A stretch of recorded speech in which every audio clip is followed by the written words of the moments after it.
that have been consistent speaking against the bad government and for the purpose for reformers. Niger what yo?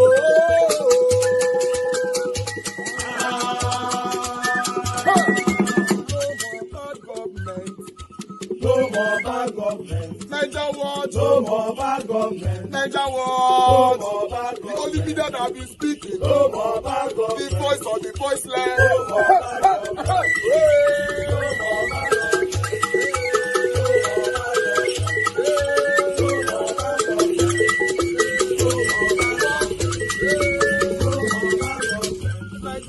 No more bad government. For the poor. No more bad government. Niger what? No more bad government. Niger what media? No more bad government. No more bad government. No more bad government. In Nigeria. No more bad government. No more bad government. No more bad government. The only media. No more bad government. The number one media in Nigeria. No more bad government. That have been speaking against government. No more bad government. Niger what? No more bad government.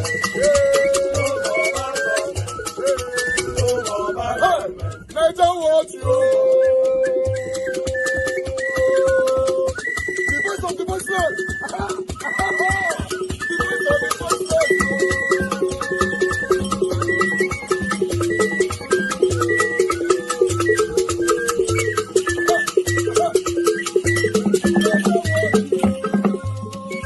Voice for the voiceless. Voice for the voiceless. Niger what media? Voice for the voiceless. Niger watch media. Voice for the voiceless. The only media that have been speaking against bad government. Being consistency since 1944. Voice for the voiceless. Voice for the voiceless. Voice for the voiceless. Voice for the voiceless.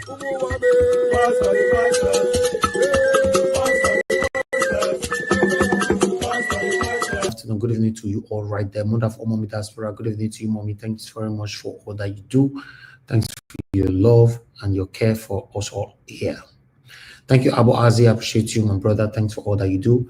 Thanks for always being there. And thanks to everyone right there. Thank you so much, our Dream Nation. Thank you, Mother Pecking Body. Thank you, Bex Max, Mother Stella Masavendo. Thank you, Mr. Johnson Emmanuel. Shibeke, thank you very much. God bless you all. Isaac, I can see you. Jidima, I can see you. Lucy, you know, I can see you. Thank you. Just press on the like, help us to share. Thanks to the super chat earlier on 7 Girl Mede. Thank you very much, and God bless you. Thanks for all that you do. Thank you very, very much, Madam Mama Bright. I can see you right there already with us. Thank you, Christian CXL, Ajio Deborah, and many, many more. I'd like us to move on right now because if I'm here, I can see you. Thank you very much. God bless you. You know, on the train track, that what happened? Yes, for me, I would call it a negligence. For example, watch this video. Please, rescue team. The railway track, all the boats has been loose. As I'm talking to you right now, this is June 7 on Saturday. All the boats in railway, they have lost all the old boats. I'm talking to you right now. The railway track did not have any boat that is holding him right now. Only the track. All the track don't lose like so. All the boat, they don't lose all the old boat. All the boat from Onugono to Uzewu, close to Uzewu flyover. After Ekovi land now they like this, so they don't lose all the old boats. They don't thief everything. The track not get with you like this. So you could not cause people because I beg. Today now June 7 Saturday. As I'm talking to you, I did the track like this and the video this thing. They don't lose all the boats, no boat there again. People like that go to jail. People like that are sick as well. I beg with it. Call, rescue team, because.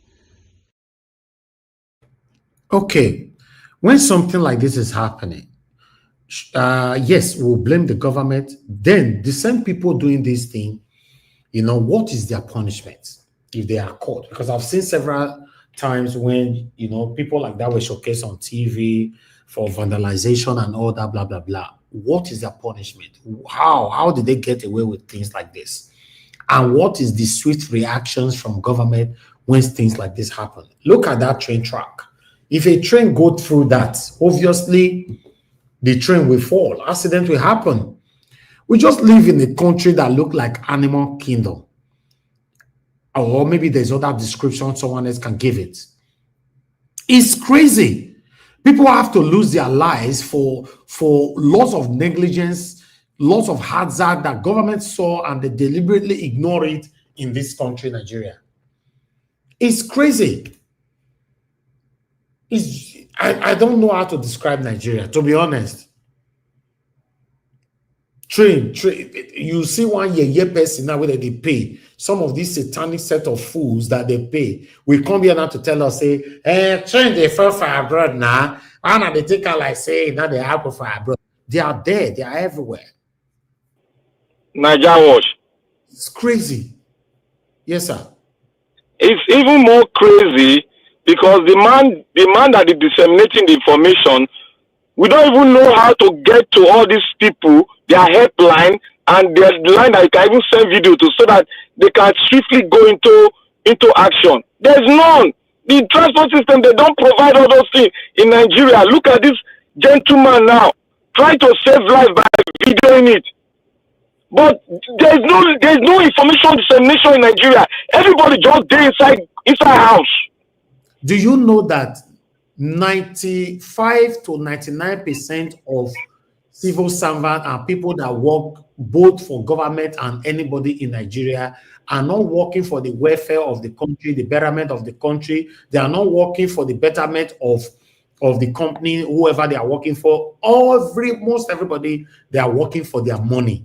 For example, let's come in the UK, majority of the people working in the UK are working for the betterment of the country. They are working for the betterment of their company. That's why you see some people who take their company policy very, very serious. You yourself will not be saying, why you go put out for hell? I say, now your father company. Yes, that's what they do.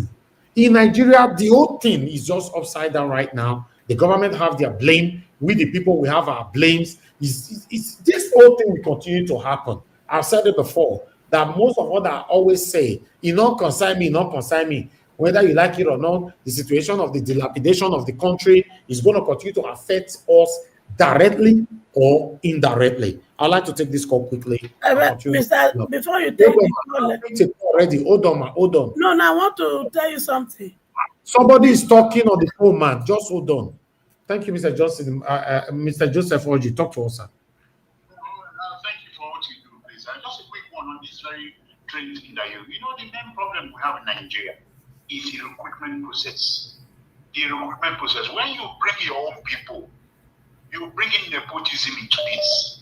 Yes, they know they are there, and they cannot do the job well because you are not recruiting based on performance, based on capability. Your recruitment process is not based on somebody who can get the job done.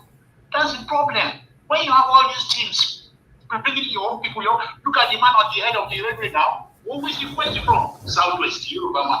Look at all these deputies, everybody down the line, they're all Yorubas. What do you expect? And when you recruit them, you put them by bringing somebody that is close to you or somebody that is close to you that recommended somebody from Southwest. I mean, either is from Ogun State or Lagos State. It's really terrible. And all this not because it's got PhD. PhD is not because it's got PhD. It's out capability. Go to Nigerian Railway. Go to their central office. You will see capable people there. Those who have been there for years, technocrats who can do a better job. Nobody will recruit them. The same thing in all these parastatals. Go to NPA. The same thing in NPA. They bring in somebody to come and help NPA. Guess what? He can't do the job. Doesn't want. Whereas down the line, technocrats are there. You can elevate them and they will do a better job. That's the problem with us. That's the problem. And all these things we will be experiencing it. That's the problem that is going on in Nigeria. It's just a shame. And sorry to further to delay further about Shegun Showunmi. Please, these are political jobbers. This man you cannot get the right information from him regarding Mr. Peter Obi and even Jonathan. You can see what he said. He said Jonathan has not said anything. So why is he going about that? These are people who have, guess what? He was seen in Ashura Kiradi. Are you telling me, did he go there for nothing? He left Ashura without collecting the brown envelope. These are people that he's doing his job. Come here and malign, go into ADC, go into PDP, and then become a mole. That's exactly what he is. These are people, these are not real PDP members. The last time they stood for an election in Ogun State, guess what? He was beaten out down. Himself and Baba Jerusalem, they lost. He can't do this. Somebody who cannot be the local government talking rubbish, just go after collecting money. They just be talking rubbish here and there. Thank you very much. I just say I should. Thank you, sir. Thank you, Mr. Joseph. I appreciate you, sir. God bless you. Thank you, sir. All right. Madam Deborah, thanks for calling in, please. Madam Deborah, are you there? Good evening to you, ma'am. Talk to us. Hello, yeah, good evening, Mr. Elvin. Thank you, ma'am. Please talk to Good evening us. to everyone watching. You are all welcome to today's broadcast.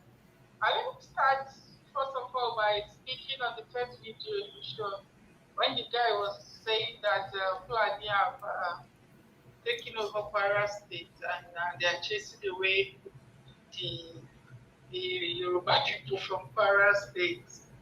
It sounds funny, but at the end of the day, the same Yoruba people have been the ones in bed with the Fulani all along. You see, this is what we keep saying. When you support evil, when it favors you, that same evil come back to hurt you. All along, they were all quiet during the 8 years of Buhari. When Buhari was empowering the Fulani people and they were doing what they were doing, there's no need to private that spoke out. People was quiet. They condone what Buhari was doing, not just because they want to come into power in 8 years. So, in my opinion, whatever the Fulani are doing to them, they deserve it. I'm sorry, because they aided and abetted it as well. So that's what you get when you support evil. The same evil will come back to hurt you.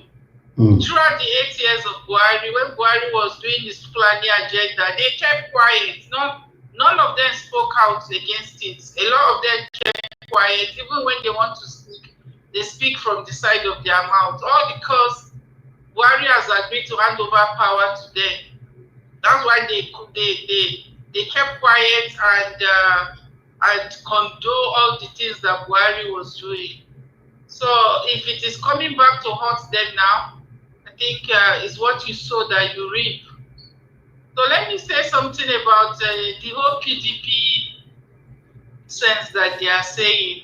If you listen to all these people talking, there's one thing you will observe, Mr. Elvis. You see that it's all about personal interest. They are all not talking about what is in the best interest of the country or what is in the best interest of Nigeria. So it's all about personal agenda. Like that man said, he said most of the Nigerian politicians are businessmen. They are not going there because they love Nigeria or because they want to change the country. No, they are all going there because they want power. It's just because of their own personal interest. And even the man who is saying, Peter Obi and Jonathan should come, and Jonathan, the ex-president Jonathan as well.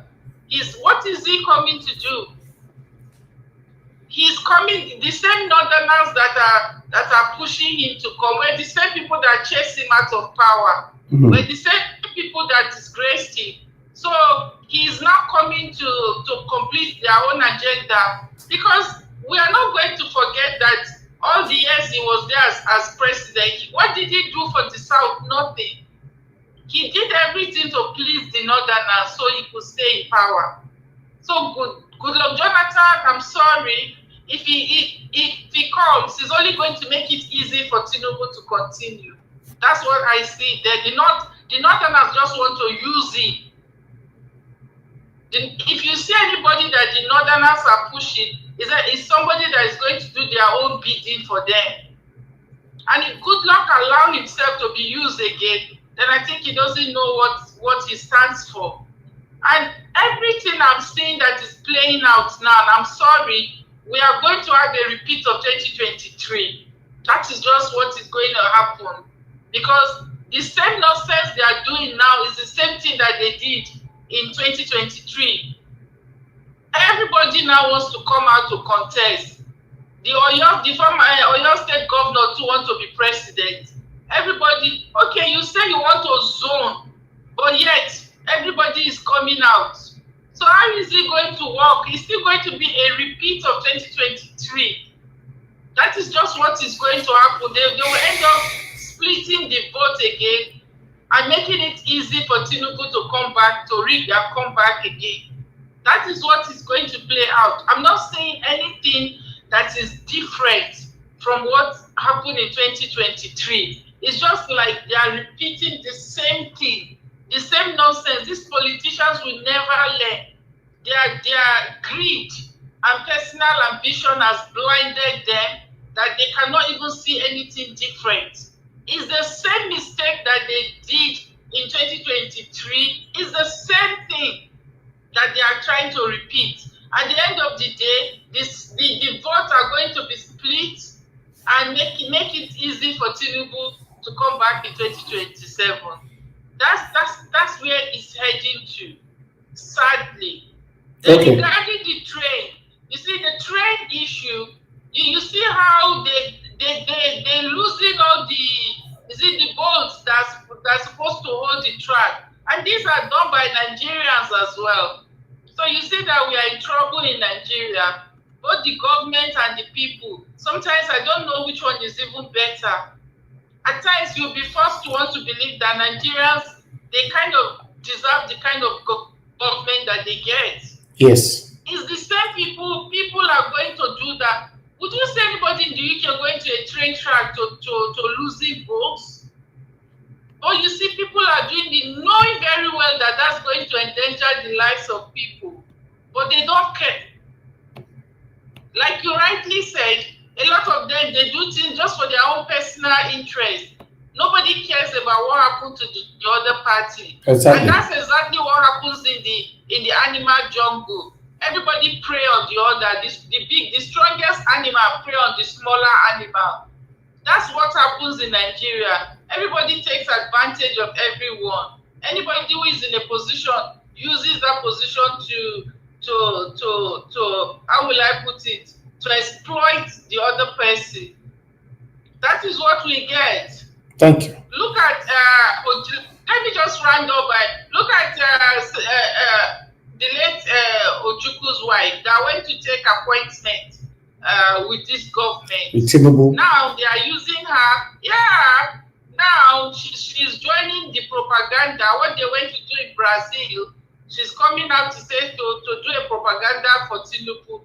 And you can see, if you see the insult people are giving to her on social media, she has to even deactivate her comment section. But you would think that a woman like that, her late husband fought for Nigeria, for this country, yet she still went and accepted a ministerial position from this same government that she knows that did not even win the election. What happened to integrity? Must you be a minister? So you can see that all of them is their personal interest. Nobody has the interest of Nigeria. So many of them are just business owners. Once they offer them money, they sell out. They sell out.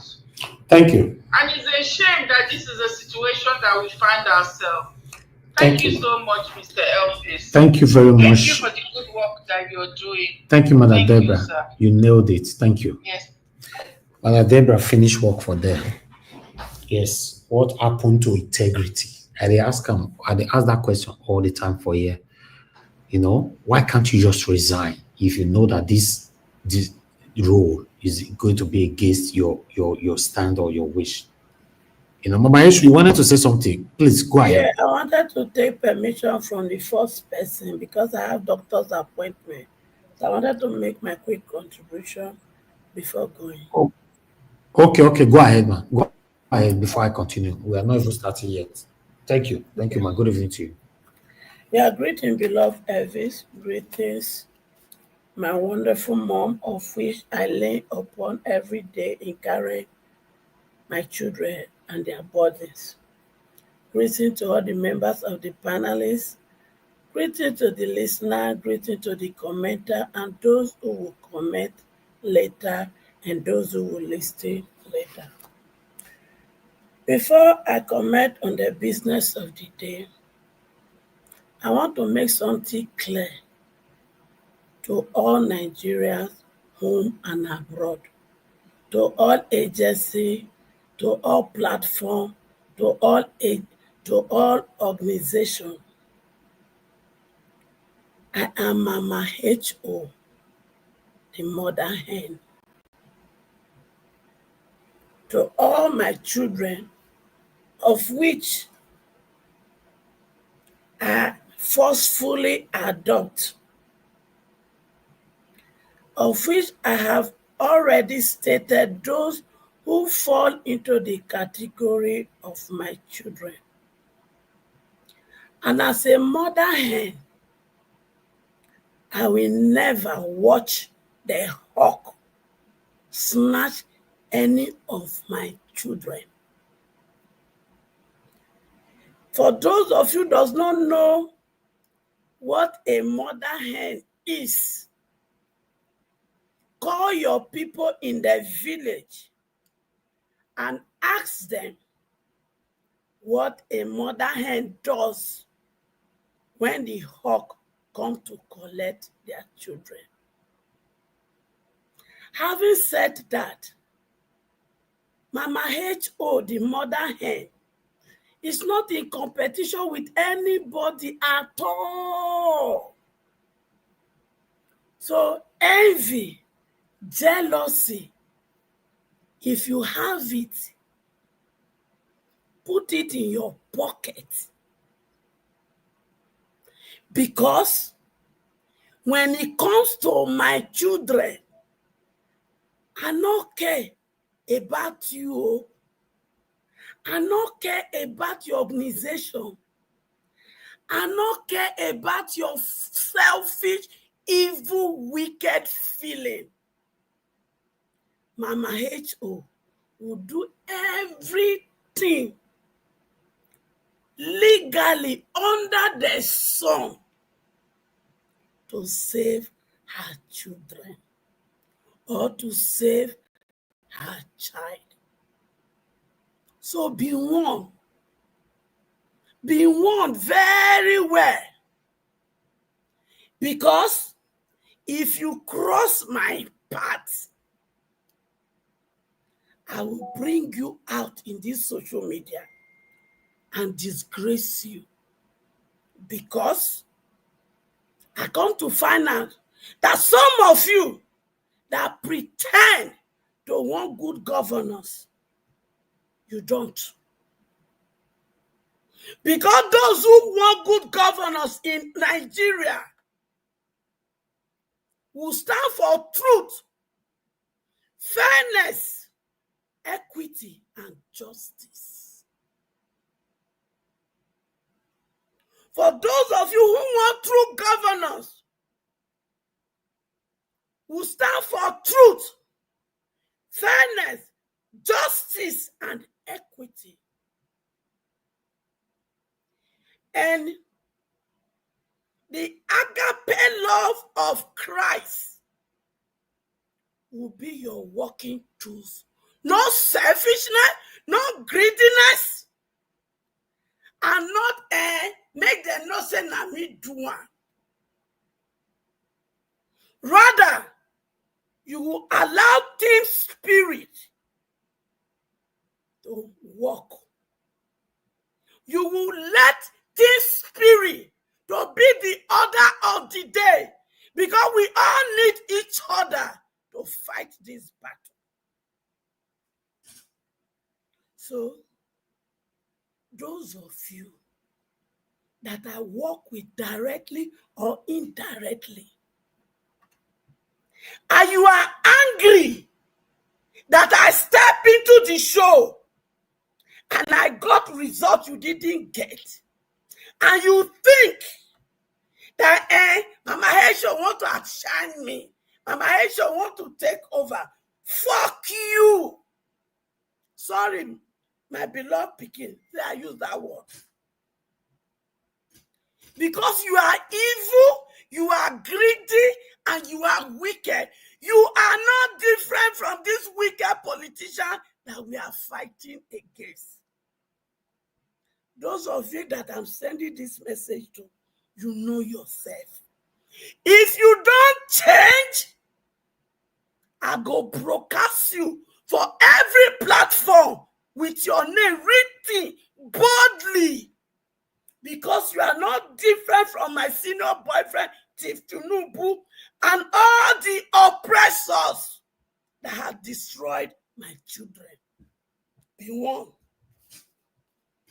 Having said that, Mr. Pio and Shore, this message is to you people. A lot of people around you, they are psychophans. Yes, they are psychophans. They pretend to think they believe in your cause. Some of them are doing everything possible so that two of you don't work together. They are dream killers. They are jealous of you. They don't want your dreams of good governance for Nigeria to come to pass. Yes, I can tell you by beating my chest, because I have come across them. But let me warn you people, those of you that are playing this game, you know yourself. You've come across me in the bid of bringing these two people together. If you don't change your way, Mama H.O., the mother hen, will come and cast you in this very platform and other platform in social media. I will expose your craftiness, your deceit. I will. I don't talk my own, no. You know yourself. Then VDM. I don't send message to you as regard Dangote and Mobile. I also send the message through your lawyer, Deji. I send the message through social media. I also send the message through somebody to your senior brother that you should reach out to me. But where? If you like, you reach out. If you not like, you don't reach out. I go still fight that fight.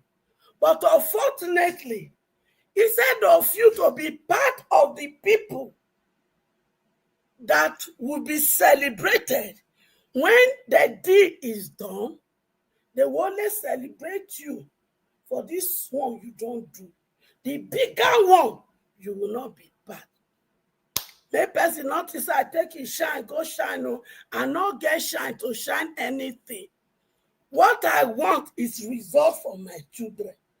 And if that result bring glory, the glory go to God.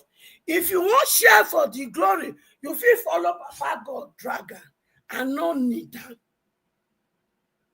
Because God has already glorified me and no need that. More so, what thing I need the glory for? When I know, say, naked I came into this world, naked I am going back. I am only doing what Papa God has formed me in my mother's womb to do when I come life. I be vessel and not be the owner. I'm only a vessel in the hands of my maker, the person that formed me in my mother's womb and preserved me till today for a time like this. So, Mr. Peter Obi and Shore, be careful. Those when they're around you, they don't want to make you get to that seat. Some are very close. They are giving you a Ahithophel kind of advice. Be careful. The two of you, una not get choice for this matter. Una must work together. Una they hear me? Yes. Mama okay, Mama Esho, your turn. Mama Echo, the motherhead, has said it. Finally, children, una when be say, una get una money legit, and those of us who get money legit, when be say, una come manage buy motor, una come see so life dey sweet, therefore una go drive anyhow, una go just die like chicken, buy like chicken, and you gone forever. Thank you, and God bless us. And they go my appointment. If I meet Mama, you, I'll go join later. All right, Mama Esho, thank you very much, Ma. I appreciate you. Thank you. I don't think the last statement was nice, that people who drive and all that, they'll die like chicken and all that. It happens everywhere. We don't wish anybody to have accident, but children will make children. That they do. Nobody want to drive and kill himself. Don't say they know what they do. Really? Yes, nobody on earth want to drive and kill themselves. I don't like that. No, Mama Esho. Okay, nobody want to drive and kill themselves. Okay, it's a mistake. It happens.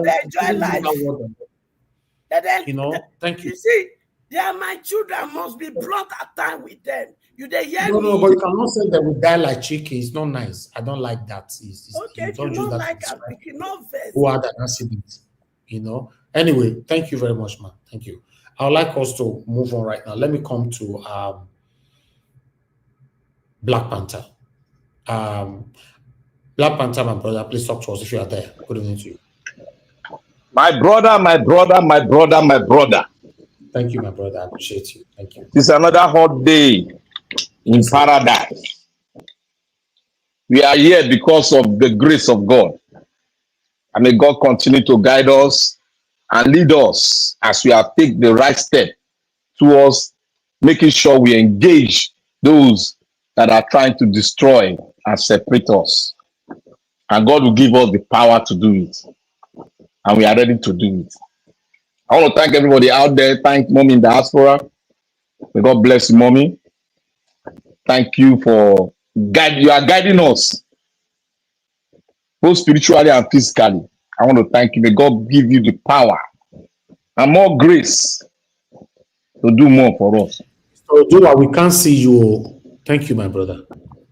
I want to thank everybody, including the people that are going to come in here that are here already. I want to thank you all. Now, I want to start with what the guys, the brothers that drove on Third Mainland Bridge. Yes, we have one problem in Nigeria, and it's not only Nigeria, it's all over the world. We have the issue of drug. A man in his right senses who is coming from a very, tedious and enjoyable thing. He has gone to enjoy himself by watching his favorite artists go on that kind of a colossal drain or speeding on Third Mainland Bridge. That is wrong. But the government need to address the issues of drug in Nigeria among the youth. Because a man in a normal state will not do what they are doing.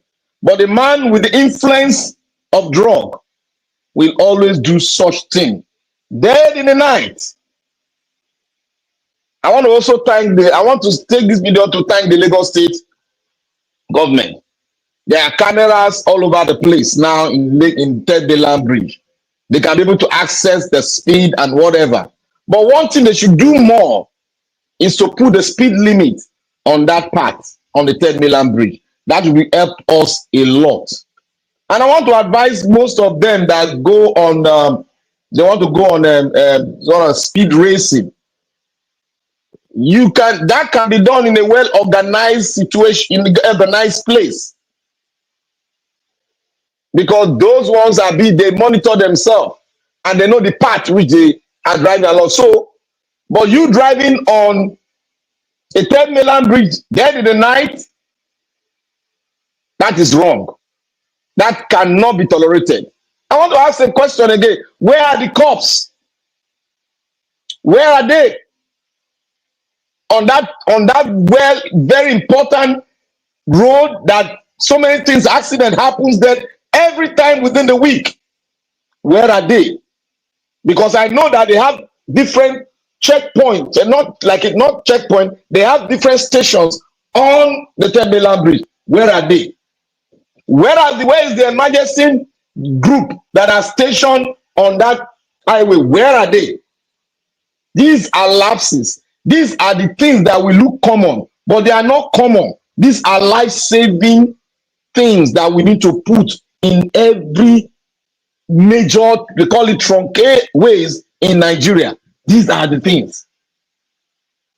And two, I want to go onto those that have gotten injured, so that I wish them quick recovery, but the government should investigate and put everything. And for those that lost their life, may their soul rest in peace. And we should all learn from these that they've done. The mistakes that they've done, we should all learn from it. But I still stand my ground. The government should take full responsibility on how to curb drugs among the youth in Nigeria. I want to go to Shegun Showemi. You see, there's one thing I love in this dispensation. Everybody's going gaga. And I want to thank most especially Mr. Peter Obi. I want to thank him. I want to really thank him for making all of them go gaga. They don't know his position. That is politics for you. Because of this peculiar situation in Nigeria, you have to play your game and you have to stick to your tactical game that you're playing. Like I told you guys from the beginning when they started the SDP and moved to the other plan immediately, I told you all this is a game. If you don't have the eyes of wisdom, you cannot know it. And I brought that information yesterday too, that everything that Omea, that one that called himself the Minister of Works, and all the PDP bundle them together like this. All the PDP you see there, all the PDP you see, all of them gang talk nonsense. Obi come, all of them are being navigated by Wike. That is why you cannot see Wike in the picture anymore. That is why you cannot see him anymore in the picture. See, this game has been played before. Go and research on Nigerian politics. Nigerian politics, I said, they will never change. All the games that they are playing, go and check Nigeria political scene and the past. You will see that these games have been played before. You see, the president of the Federal Republic of Nigeria, quote and unquote, is a drug lord, and we all know. And there's one thing I want all of you to know today. A drug lord does not give anybody second chance. A drug lord never gives everybody second chance. And the reason is that what they are into, they love it more than the life that is surrounding them. They love it more. Remember, that's what I'm saying. So they love it more than the life around them. And they are greedy to the extent that any life around them that go contrary to what they are doing, that life is cut off. They disengage. And you know what I mean. So on that premises, let us extray the man in Aso Rock. Let us have that in the back of our mind. They will never be in the game, but their tentacles is all around. And that is what Wike has learned from his masters. That is the game being played now. So Peter Obi knows what they are doing because he's not being powered by his own self-conviction. He's being powered by wisdom that he has acquired from his own creator. And he's looking, he's wise. God of you say, oh, let us know where he stands. You cannot know where he stands because we are in an abnormal situation where a president has not gone through the second year and he has started politicking. You expect him, that is a shining star, that is an arrow which is piercing through the heart of this wicked politician that will never change. You expect him to carry himself and put in a place, and you know the power of and the influence of money. Do you know how much he's putting together now? Remember all the big projects that are worth billions. The one that is doing in the coastal highway that is worth trillion. All those, the reason why he's going for big project is to put money together for the next election. Why will a man in his right senses do a road more than 1 trillion, and all other roads that are leading, that makes people be safe on the highways in Nigeria, he left them? Why will a man use billions of naira that can build a world standard hospital in the 6th geopolitical zone? Why is he using it to build car park, motor park? Why? Those are not the functions of the federal government. Those are the functions of the local and the state government. They can take care of their people in their various states. They can do that. But the federal government is to make sure that what is constrained to him, he does it. What happened to our airspace? What happened to our roads? What happened to health sector? What happened to our schools all around this country that is being owned by federal government? What happened to them? They are in a dilapidating state all over the country. And the federal government cannot deem it necessary to start building good hospital and giving the average Nigerian an insurance policy that is subsidized by the government. And you say you remove subsidy, and these all are going on, and you said you want to come back for the second time. Nigerians, this is not a fight for Peter Obi. This is a fight for every one of us that wants to carry the cross of getting a better Nigeria. This is our fight. And the person in the ring is APC versus the Nigerian people. If you cannot get that into you, then you can also swim with APC and watch the way your life will be in the next 5 years. Nigeria will be your country that you call the country, which we have been telling you that this is not a country. You will see it no more. And let me move to Segun Sowore, that man that called himself, that started doing the youth program. Remember, I was doing a youth program to bring you together, to make them to know what is going on, so that they'll be able to fight for political positions. That this is the era of the youth. What happened? He has abandoned it. Now he has moved to the second stage. He went to Aso Rock. And when he came from Aso Rock, what did he do? He said, oh, he didn't know that this man was a genius. They said the third stage now is going after Peter Obi. Look at what he said about Peter Obi. That is gallivanting all around. Was that his statement at the beginning? Go and check his statement of Peter Obi. He never mentioned an insulting word. But he said Peter Obi is gallivanting. He's frustrated because they don't know, because the assignment given to them is for them to sway Peter Obi to come to PDP. But Peter Obi is not even talking. As we are talking now, Peter Obi is in the north. Peter Obi is in the north. In the far Maiduguri side, he's there, right there. Going around the north, looking at the suffering of the people and trying to contribute so that he can lift all those ones that are down there up with the little stipends he has, which was gotten by sweat, his own sweat, tilling the land, making money with his sweat, and now he's spending it on the Nigerian people.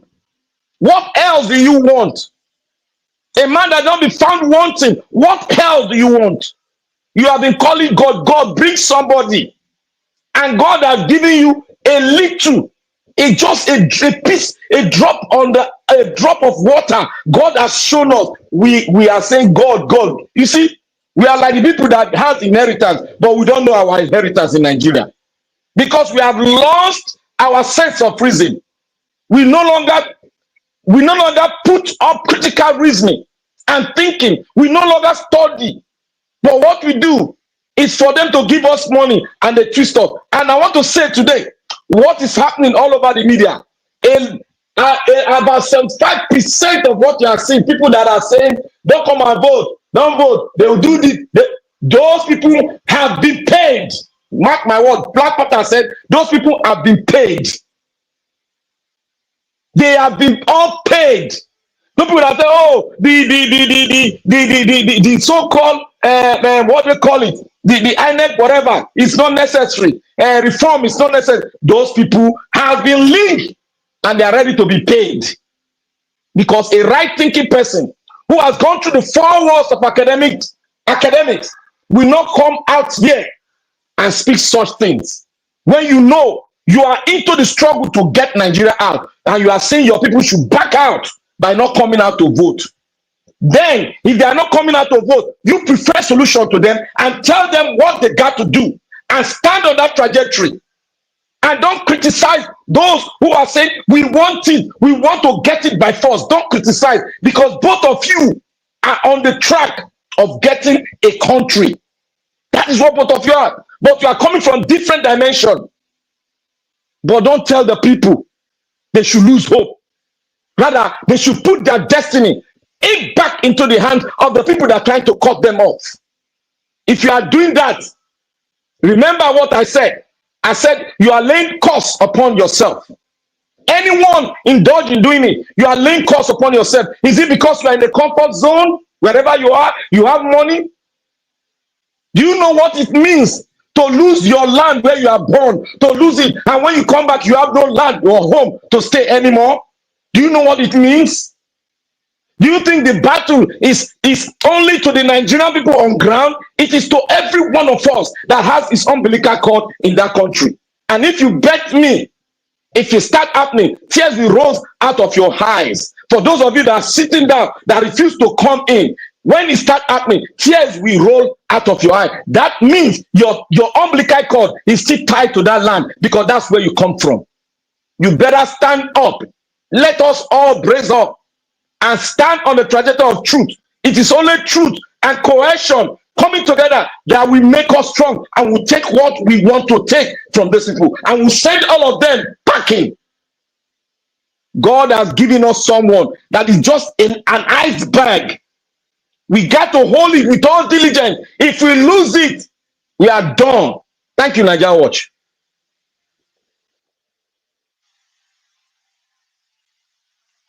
All right, Black Panther, thank you very much, my brother. I appreciate you. That vibrating everywhere you're the shake on your submission. God bless you as usual for putting your time to see how this country can be better.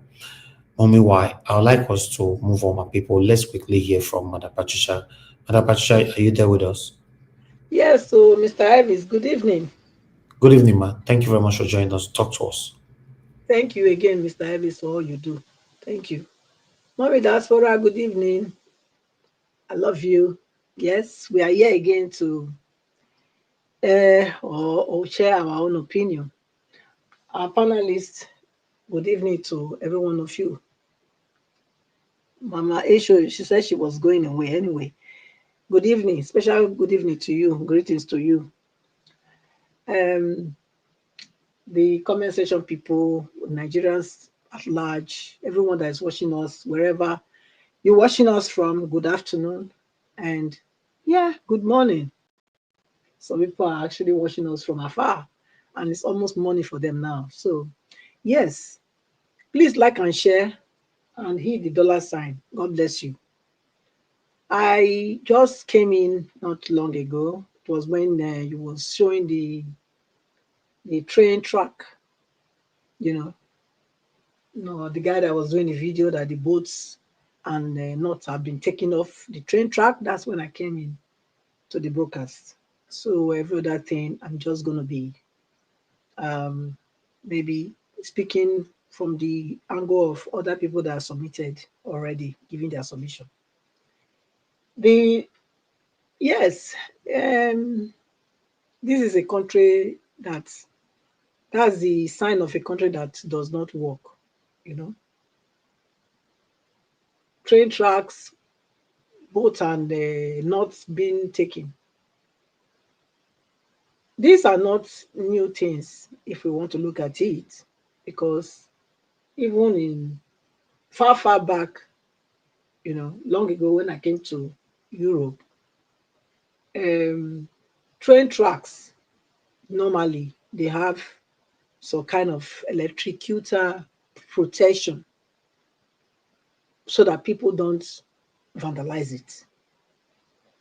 Yes, they did have it.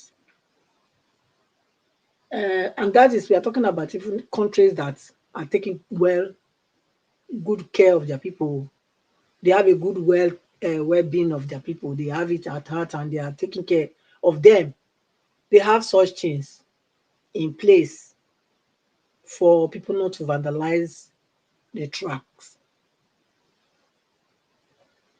Talk less of Nigeria. How would it work in Nigeria when there is no light? Even if they had the plan, even if the people that were doing the track, the people they contracted the thing to, said, okay, you know what? Some areas, not all areas, some very isolated areas where they know that is prone to vandalism. They put measures in place to deter the vandalizers not to come near it. How?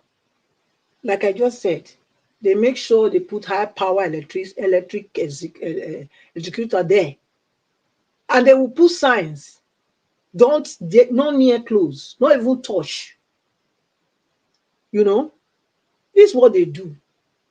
But a country that where they don't even have light, how would those measures be put in place? How?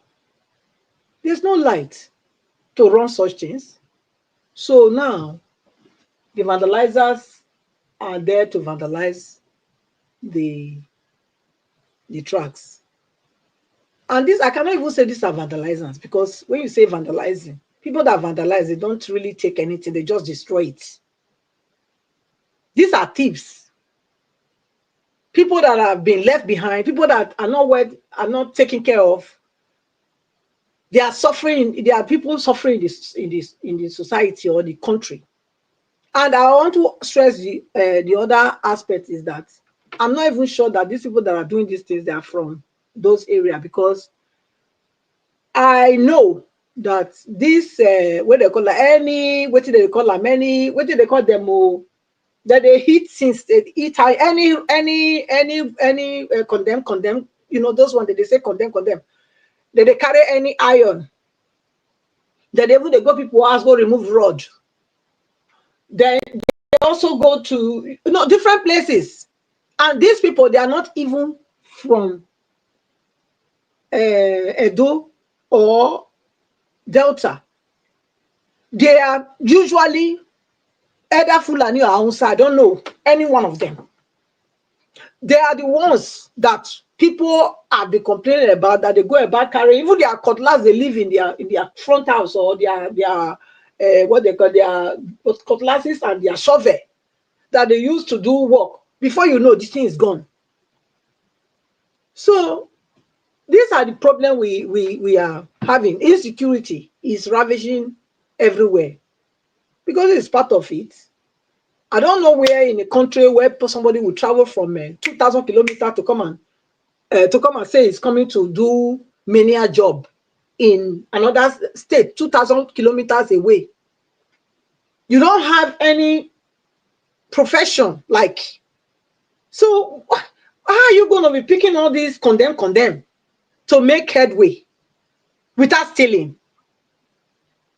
And that's what we are saying. They are the ones vandalizing this thing. They are the ones. They are the ones doing it. And this is a message to all the state governors. It's high time that we purge our states from anyone that is not, there as a professional person. If you're not there as a professional person, go to your own state and do your work there and do whatever you know how to do there. That's how you reach. We cannot continue this kind of say Nigerians as a Nigerian are allowed to walk, go anywhere. Yeah, you're allowed to go anywhere, to contribute, not to destroy, not to be a destroyer. To contribute, to be a player, a positive player, not a negative one. When it becomes that, it's a, they are there to destroy. What's the use of keeping them there? What's the use of saying yes, they should be allowed to stay? I don't get it. The guys that were raising in Third Mainland Bridge, may those souls that departed, may their soul rest in peace. And the ones that are in hospital, I wish them speedy recovery. But you see, it's not all about drugs. It's not all about drugs. Youths, even when you are driving on the road, normally, yes, drug is a problem in Nigeria, I know, but it's not all about drugs. Because man, in general, have the tendency to always want to compete with one another. Even on the road, when you are driving, you can see somebody that is ready to start racing with you. It's up to you whether you want to race with the person or you don't want. We see it, it's a temptation. You see people are like that. Some people just like to want to race, you pass me. No, you don't go pass me. Then he go zoom past you. If you are that type that said, no, this guy, no, then you start too. They are not on drugs. It's the ego in them. If somebody zoom past me, I go tell you, in my own car, I'll say, me and they go the same place. Zoom, they go. Concern you. If I pass you, you feel, oh no, she's not supposed to pass me. You can't put her for high, can't pass me. I'm not going to do anything. They waka, your waka, na your waka, you the waka, na my own the waka. So, but when you are young, when you are young, yes, you like all those kind of things. Everybody wants to show, say there be somebody. Now it lead to waiting happen so. Now it lead to it.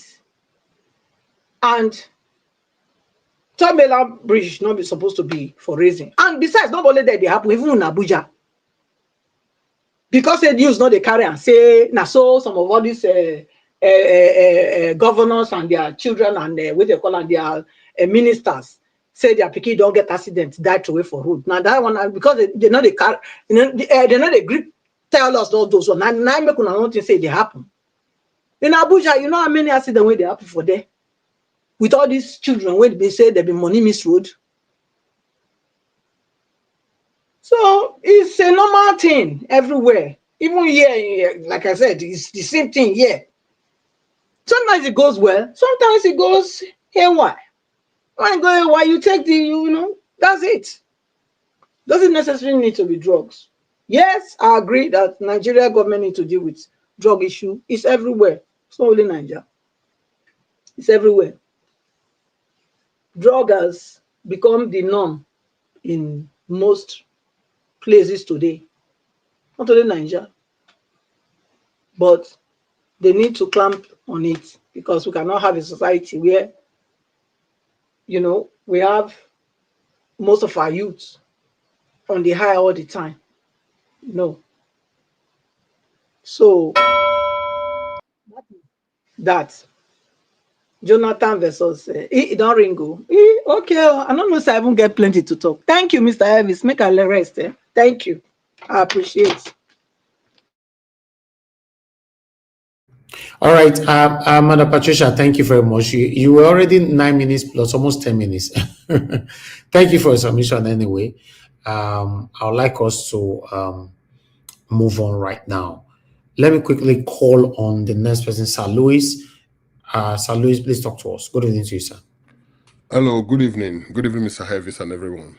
Yes, sir. I'll just start with the young men that lost their life on 10 Mainland Bridge. I think this should serve as a reminder, even though it's very painful that, it was to them, it was a fun night. We went to a concert on the way home and probably got involved in just trying to, get into the Fast and Furious vibe, and they ended up badly. I think some part of Nigeria roads are not the best place to do these things. And some people can easily lose control, or I don't know if they were drunk or they were under some influence.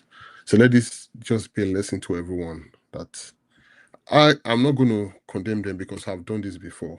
I know sometimes we go out then, everyone we're on a convoy, everyone just start driving, although I'm happy that no accident has happened at that time.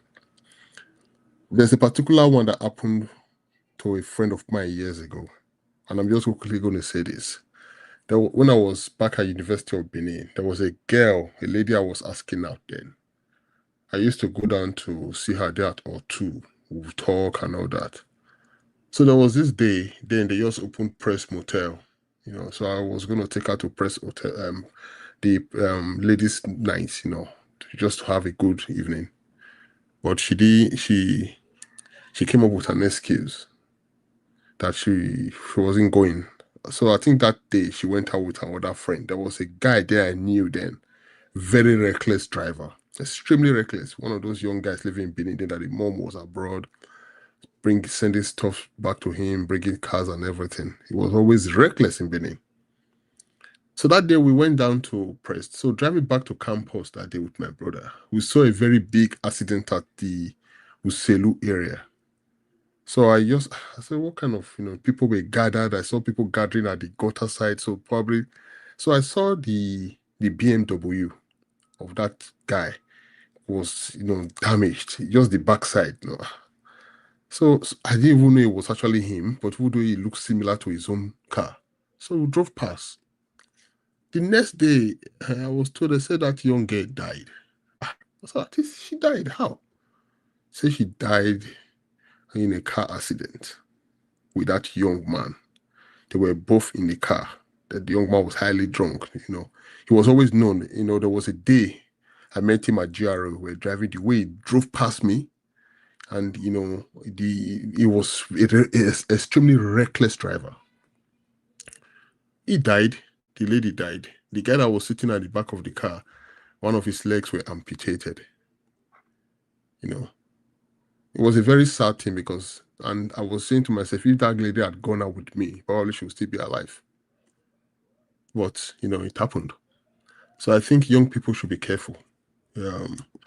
Of course, accidents happen in different parts of the world. There have been several reports here in Canada, reports in the UK, reports in US, reports in many, but everyone should be careful. Now, I'm just going to take on my final one. Is on the track. I saw the video. The young man was walking on the train tracks and saying the boats are supposed to hold the tracks. Is there a company in Nigeria that is responsible for maintaining train tracks? And how effective is this company? The people who are they actually trained? Because people don't understand. It is easy to have a bad road. It is easy for cars to maneuver. It is easy to see trucks, going through potholes. It is easy. But when the train tracks is bad, the danger is high. It's high. Because you have a train traveling. In the UK, there's a C2C. I remember them from Limehouse, we have a C2C going to Limehouse. We have a C2C train going to Fenchurch Street. When you get on the C2C train, take you straight to Essex. You're going to Shafford 100. You're going to Basildon. You're going to, Shoebrines. You're going to Southend-on-Sea. That train is fast. And there are other trains like that. But you see the maintenance. One thing I'm a well-traveled person, and I've said to guys in Canada, I said, the transport system in Canada is absolutely rubbish, pardon my language, compared to the transport system in the UK. It's like comparing hell to heaven. I said, when you come to London, you see the effective transport system. Every area has a train, and you see the way the train works. And when I say that, people who have never been there kind of think, they have it all. I say, you guys, you don't really have, you left your jungle in Nigeria, you came here, I think you've seen everything. There's a bigger world out there to see. In the UK, the company responsible for maintaining all the train tracks is called the Network Rail. Network Rail, manage about 20,000 miles of rail tracks across England, Scotland, and Wales. It's responsible for keeping this critical infrastructure safe, reliable, and well maintained. Network Rail reports and is regulated by the Office of the Rail and Road. So you see, when you go there, you see the people who work there. They go through continuous training. The train drivers go through continuous training, and there's always a report. If, for example, there's an accident on a particular track in the UK, I don't know how they always get the report. Train will not travel on that track. It is rare to see that the track was bad before. The train now also went and something that it is rare. It is rare. And how are the track maintained? That's what they call ballast and geometry. It's a network rail uses tamper, ballast regulation machine to shift and compact the stones beneath the rails, maintaining proper track geometry. That's what they call profile treatment. That's what they call track inspection track inspection maintenance. So they call season special maintenance. Rail expansion in summer, highs prevention in winter. All these things. Leaf fall mitigation. Train trees and everything. You have major renewals and upgrades, and they have professionals working. You don't just get employed and people are just there. No. Over within the train track, they also have their own ambulance services. They have things. When there's any report, you see how swift, how these guys will respond to it. Because if we really want to have an effective rail transport system in Nigeria, we must be ready, because this is not what you take for granted. Nigerians are so good at commissioning, but we are never good at maintaining. Maintenance policies are our biggest problem. We are so good at commissioning this 50 billion naira spent, 100 billion naira spent, but maintaining that thing is a problem. That's the reason why nothing lasts. At the beginning, it's all fancy. Everyone comes and they call the rainbow. But when you go to the UK, you see infrastructure. Some of this infrastructure, some of them, they've been there for more than 200 years. And they are still there, working professionally. Some of them, they've been there for more than 100 years. They're still working professionally. If you know the year that the British Museum was built, if you know the year that some of those trains, where you get on the Northern Line goes down to underground. Sometimes you're almost like 4-story building underground.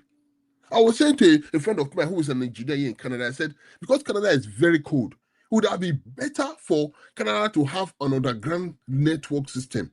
Because most people who use public transport, you see them hanging, waiting for the bus, and sometimes the bus is bad, because I get complaints all the time. Sometimes people, even when I'm doing some other people complain about the bus system, it's not actually effective at all. I think the only country I've been to that the public transport is worse than Canada is Nigeria. The transport system is bad. And, so I was just making comparison because I went to the beach just 2 weeks ago. The first time I went to a beach in this part of Canada, and I was asking the gentleman when we were driving, I said, is there a train? He said, there's no train. I said, so you mean you really have to drive?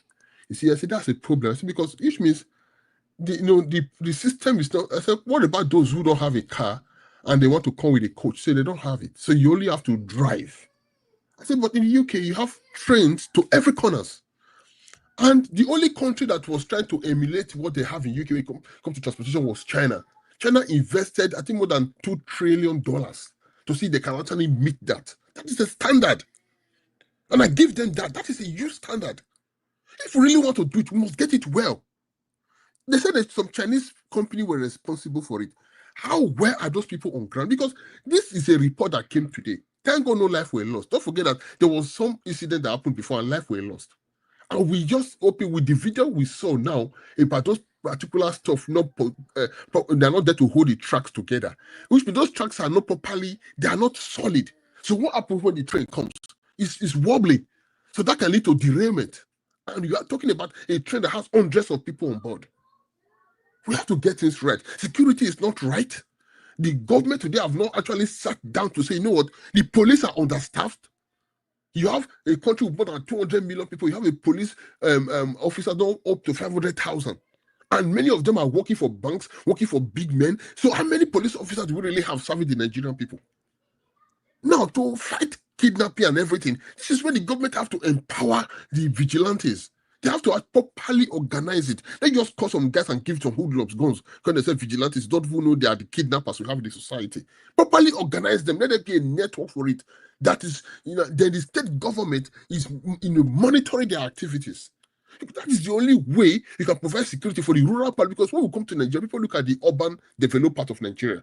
That land space is just microscopic. It's very small compared to the bigger part of Nigeria. There's a bigger Nigeria we don't know. The part of Nigeria we know is just 5%. There's a bigger Nigeria we don't know that. And mass majority of Nigerian people live in that rural part.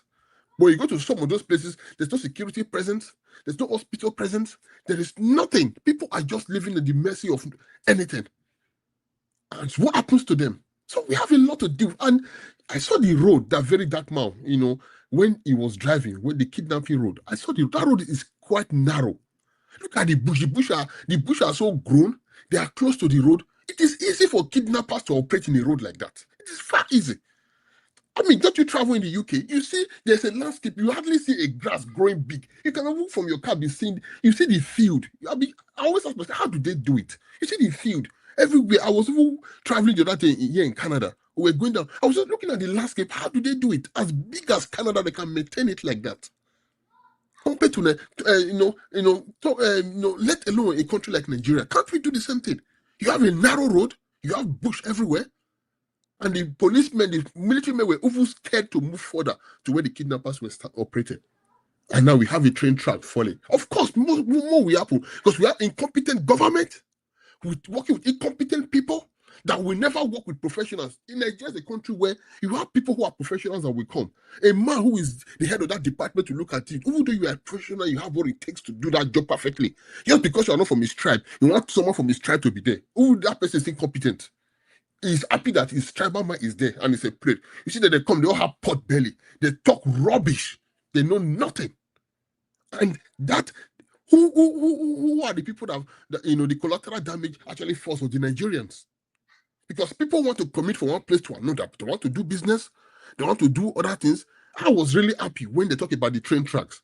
I was like, okay, at least you have other alternative now from just getting on the bus.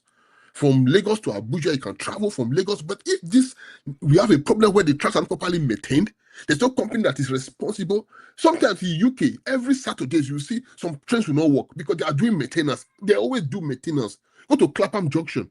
Go to King Cross and St. Pancras. Go to other stations. They are always doing maintenance all the time. These things are working, but they still maintain them. But we just commission, we leave it.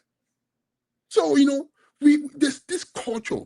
To refer to same culture, we always eat strategy for breakfast. There's this bad culture in Nigeria where we just think things will take off himself. God will never come down to build Nigeria for us. And I hate people who say, oh, now God will build. God will never. There's no country that was built by God. And a pastor said something. I'll round up with this. A few days ago, Pastor Ade Farasin of Glory House. I actually liked him. He's a very charismatic. He said, God did not make Nigeria. It's not God that created Nigeria. It's true now. Is it God that created Nigeria? I don't understand. Now God created Nigeria. I said it before. In the book of Genesis, God gave man dominion. The dominion, every man has power. The word you see today, everything you see up on earth were done by the exercising of the dominion power God gave to man. We all have a dominion power. Every human being on earth have it. But what you do with it is your reward back to God. Either good or bad. And everybody will see come to give a report anyway. People come together, they build their country. People come together, they elect a leader that they think will serve their people. People come together and say, yes, this is a credible candidate like we saw in Peter Obi that can repair the affairs of the country. And they come together, they don't care to know ethnicity now. We're talking about a Nigeria that will work. That is part of your dominion power. Do you think angels will come out to choose the leader for you? No angels will come to vote. No angels will come to say, you sit down there. We saw what happened during the last election. All bogus prophecies. None of them came to pass. One said, Tinubu will not be inaugurated. He will be arrested. None of them came to pass. They were all just human predictions.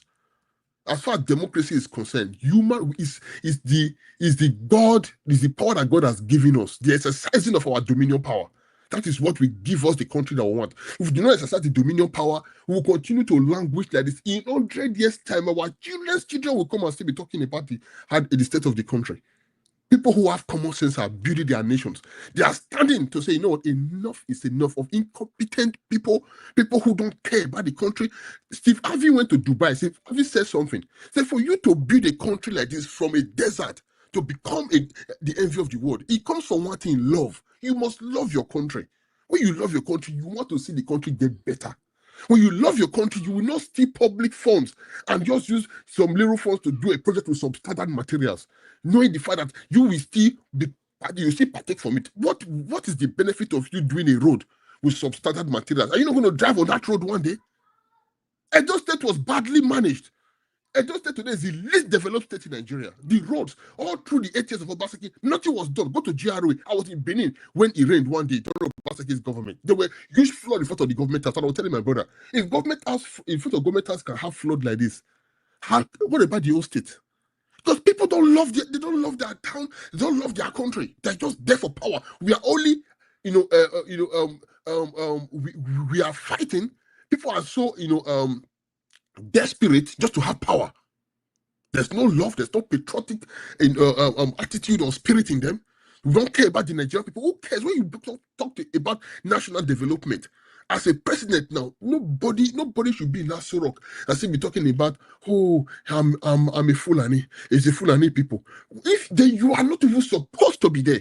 Anybody, people who should be in action should be a man that has the heart of Nigeria. Because when it's good for one, it's good for all. That is what we're talking about.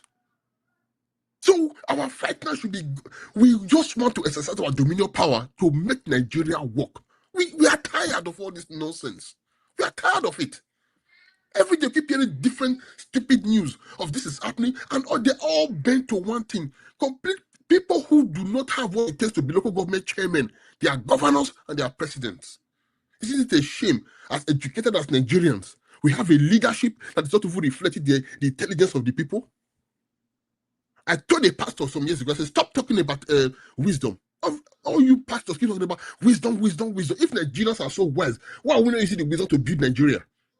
You guys writing books, 5 steps of wisdom, 15 steps of wisdom, 25 steps of wisdom, apply wisdom to become this, apply wisdom. Nobody talk about wisdom in the world like Nigerians. If we are so wise, you should use the wisdom to build Nigeria. That is how we exercise our dominion power. Thank you very much. Thank you, sir. Thank you very much for that submission. I appreciate you. Thank you very much, everyone right there listening to us. Earlier on, Mr. Johnson Emmanuel, thank you very much, sir, for the super chat earlier on as well. Guys, help us to press on the like, help us to share. Let me come to the next person to speak to us, which is our Dream Nation. Mr. Alabo, please talk to us. Good evening to you. Thank you, my good brother.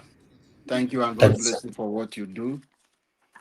It's only God that will reward you, my brother. Thank you.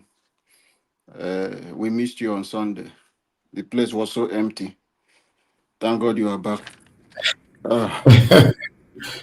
Yes, so actually, I was roaming around looking for where I want to hang, listen to good conversation. It was so empty. When I got to 7 o'clock, I said, oh, I remember Mr. Naja was said today, it's off day. But however, you are doing a great job. God bless you. God bless the backroom staff. And God bless our great panelists. And the people on the comment section, thank you for what you are doing.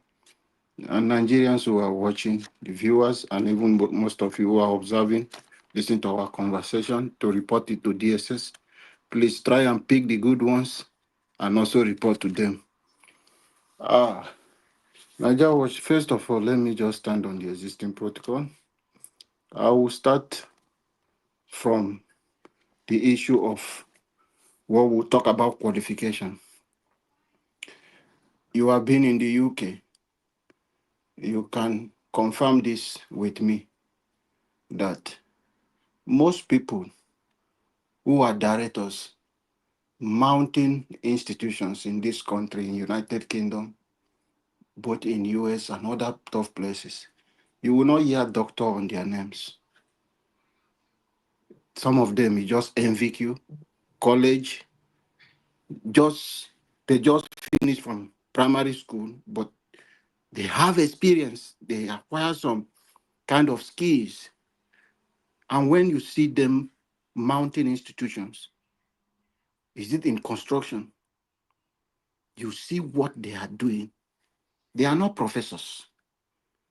It's about people, what you can offer and what you can do. Your experience, qualification. It's not all about doctorate degree. I am a doctor, PhD holder, or it's not that. All our politicians, most of them have honoring award, and this will come. They say, I'm a doctor, so therefore I'm qualified, irrespective of you knowing that these people are not competent enough to mount those institutions. But because they can speak my language, they have done some shady business for me before, it's the people I can trust. You want to be a governor of a state, you want to be a president of a state, and only people you can trust should be somebody you must know. You can't look at her. This is the person, the history of people across the country. Let me find the good hands who can do this job. But our own is all about people I know, my boys, because the intention of our leaders is always go there and do my bid, not service to the country. So I will come to this maintenance culture, which is always our problem. Then I will talk about the problem of us, the people. In our country, we don't have those things. You will be in abroad, have you seen a place that you will see government every time, Minister of Works will come, or the MP that is in charge of work, this will come, a minister will come and be running around road? No. As they award this contract for you, it is your responsibility. It is 20 years for you to maintain that road. It is your job. The government is there to monitor you, to know, because if anybody should drive on that road and have any accident because of pothole, that company will pay dearly for it. So everyone is careful. But in our country, no maintenance culture. Now, let me shock you with another thing. This is all there in the news.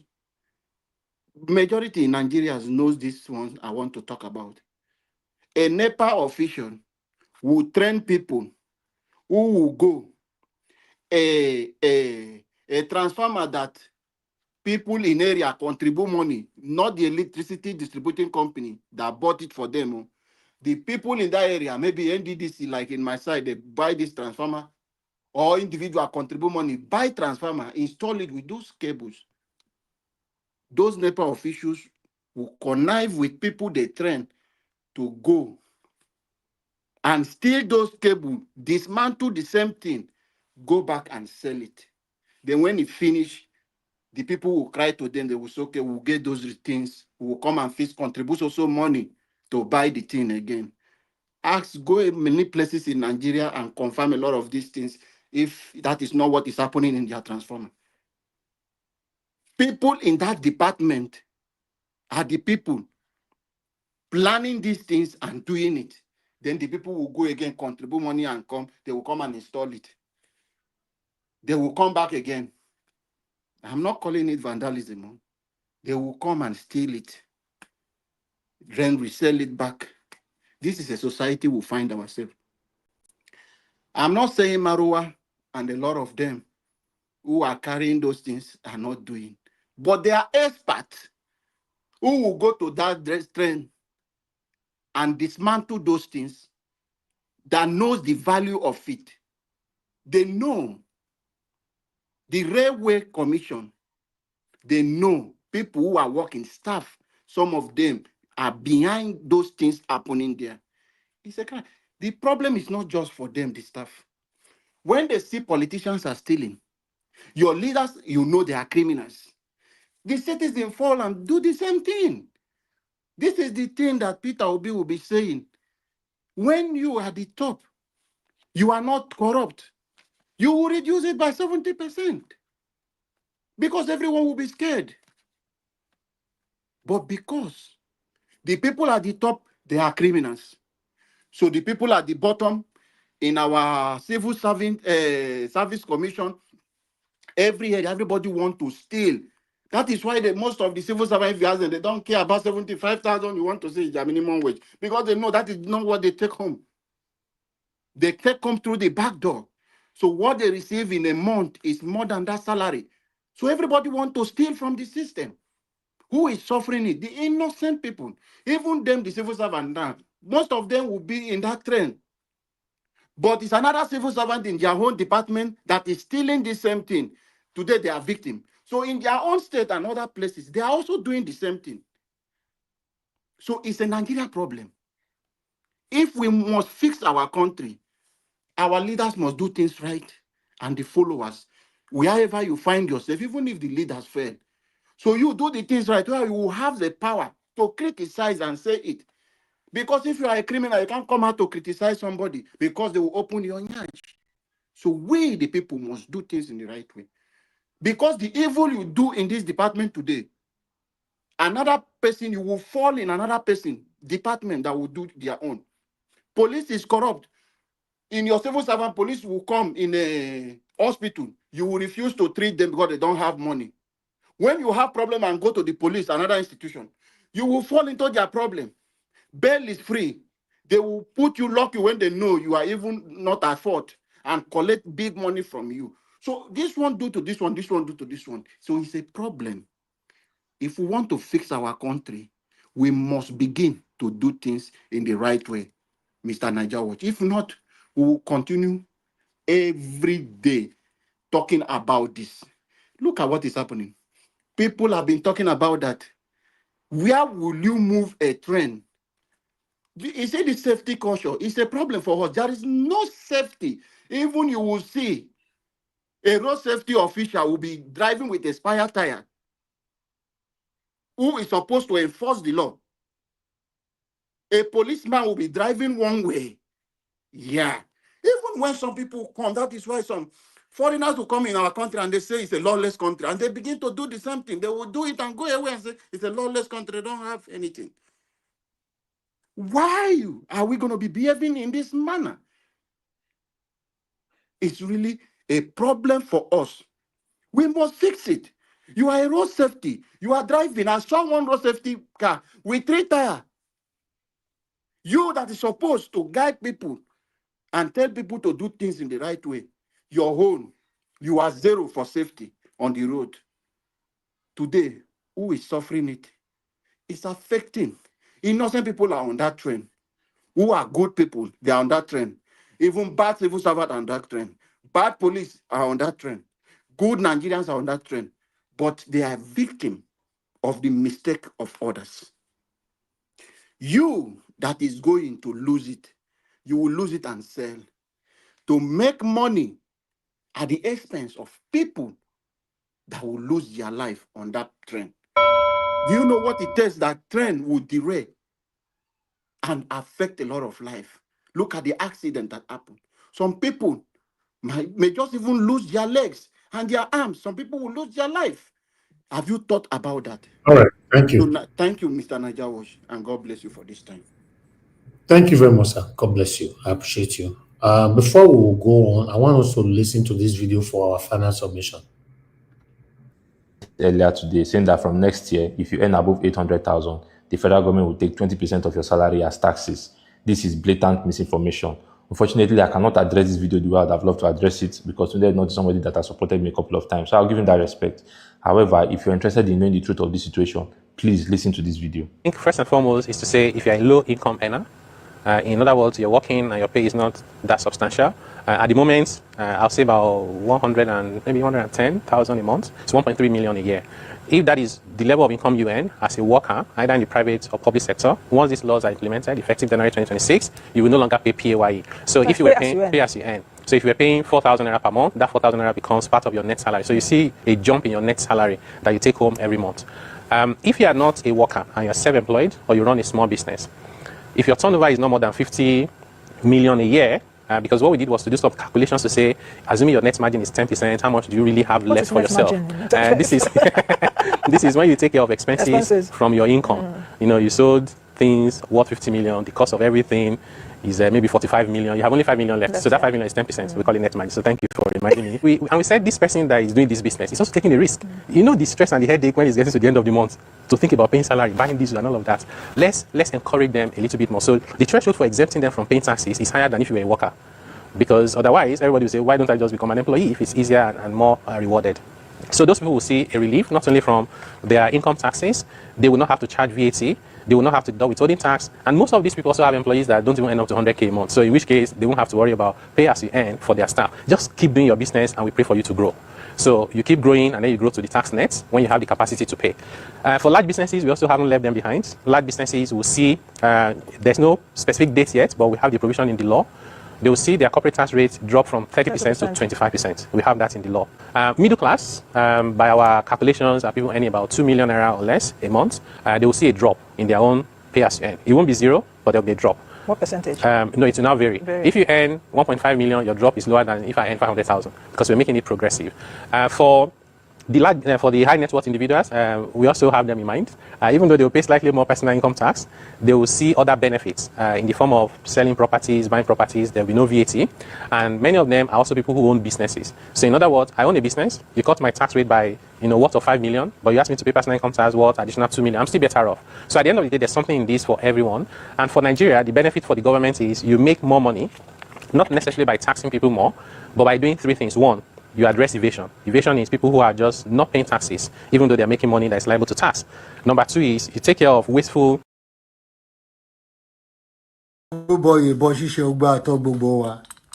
I come here today to condemn the statement of Abike Dabiri, that woman that has not been useful for any other thing than squandering our money over our family, over our non-estication, stupidity things. I totally condemn a statement of tribalizing criminality among Nigerians.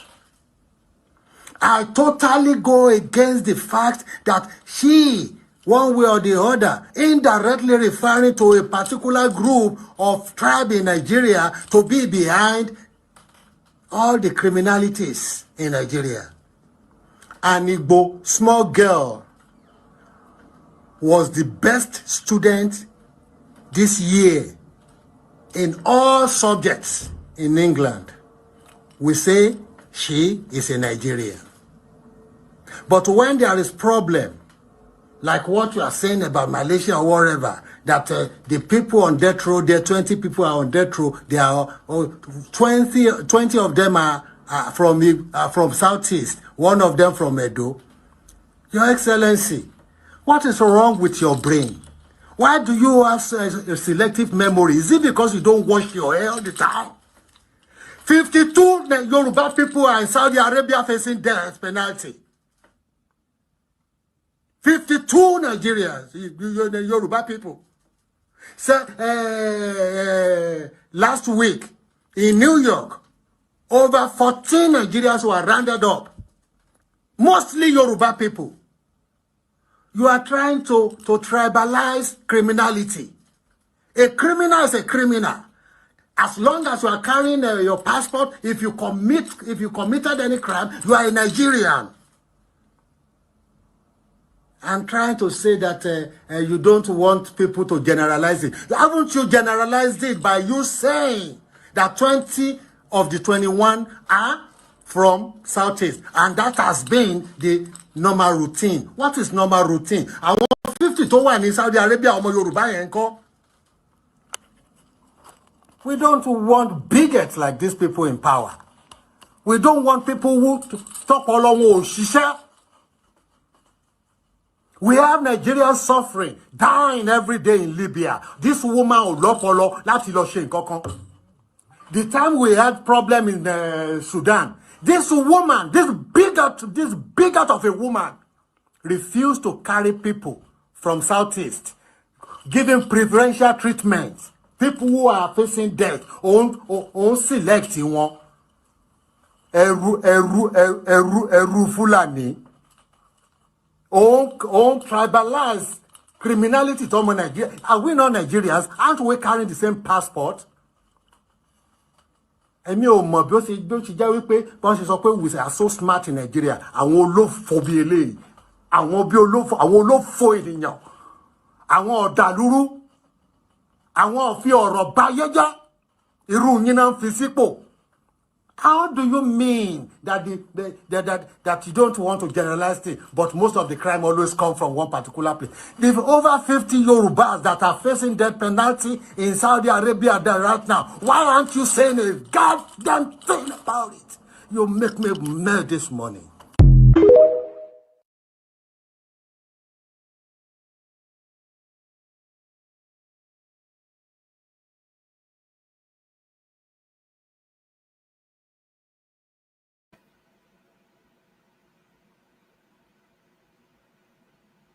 Beloved Elvis, you there?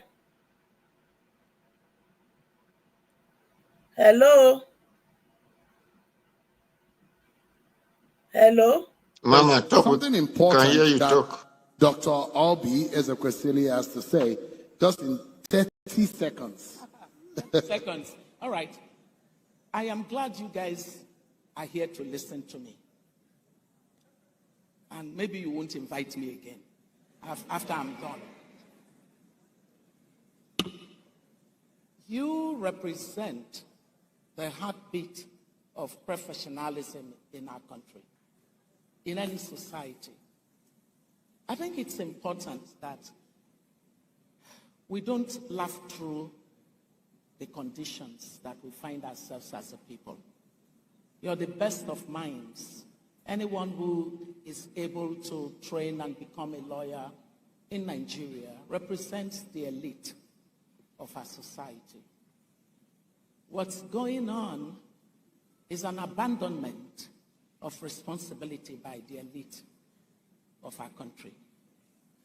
The truth is, the people of this country, the larger population of the poor, are almost trapped in intractable poverty.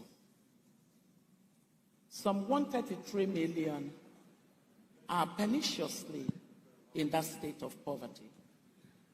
One thing that is fundamental are the choices that we make as a people. And guess what? The lawyers determining the rule of law of this society and what is rewarded, what is punished, are the heart of it.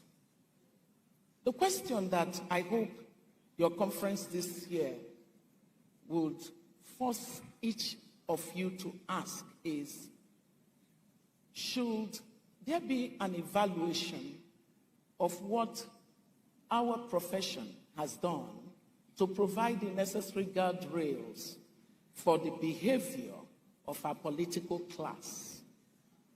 It's not to be that we, as the privileged class, for as long as you're educated, you're a privileged class, we need to understand that this society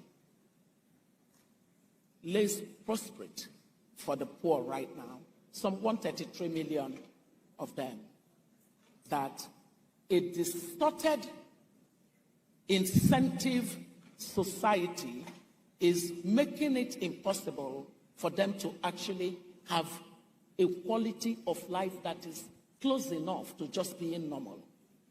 And therefore, I am praying that as the legal profession, you can agree that there is serious discussions that are making it difficult for incentives to align in the direction where hard work is rewarded.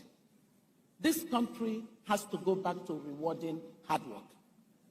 This idea that politics is the pathway to becoming wealthy is an anomaly.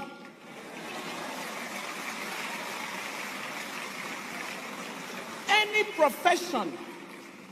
profession that is rewarding this kind of prebendalist behavior cannot be a profession that cares about tomorrow. But I do know that I know some of you, and you're some of the best minds that we have in this society. So, stop trading this profession. Stop giving this profession over to a bunch of lousy politicians that want to destroy generations here and unborn. Don't invite me again. Even if you invite me, I may not come again. Thank you very much. Thank you so much. Ladies and gentlemen, the final, just hold on. The best. Now see why I said this woman, Madam Ezekwesili, now one of the women why I respect so much. I believe so now they say him now.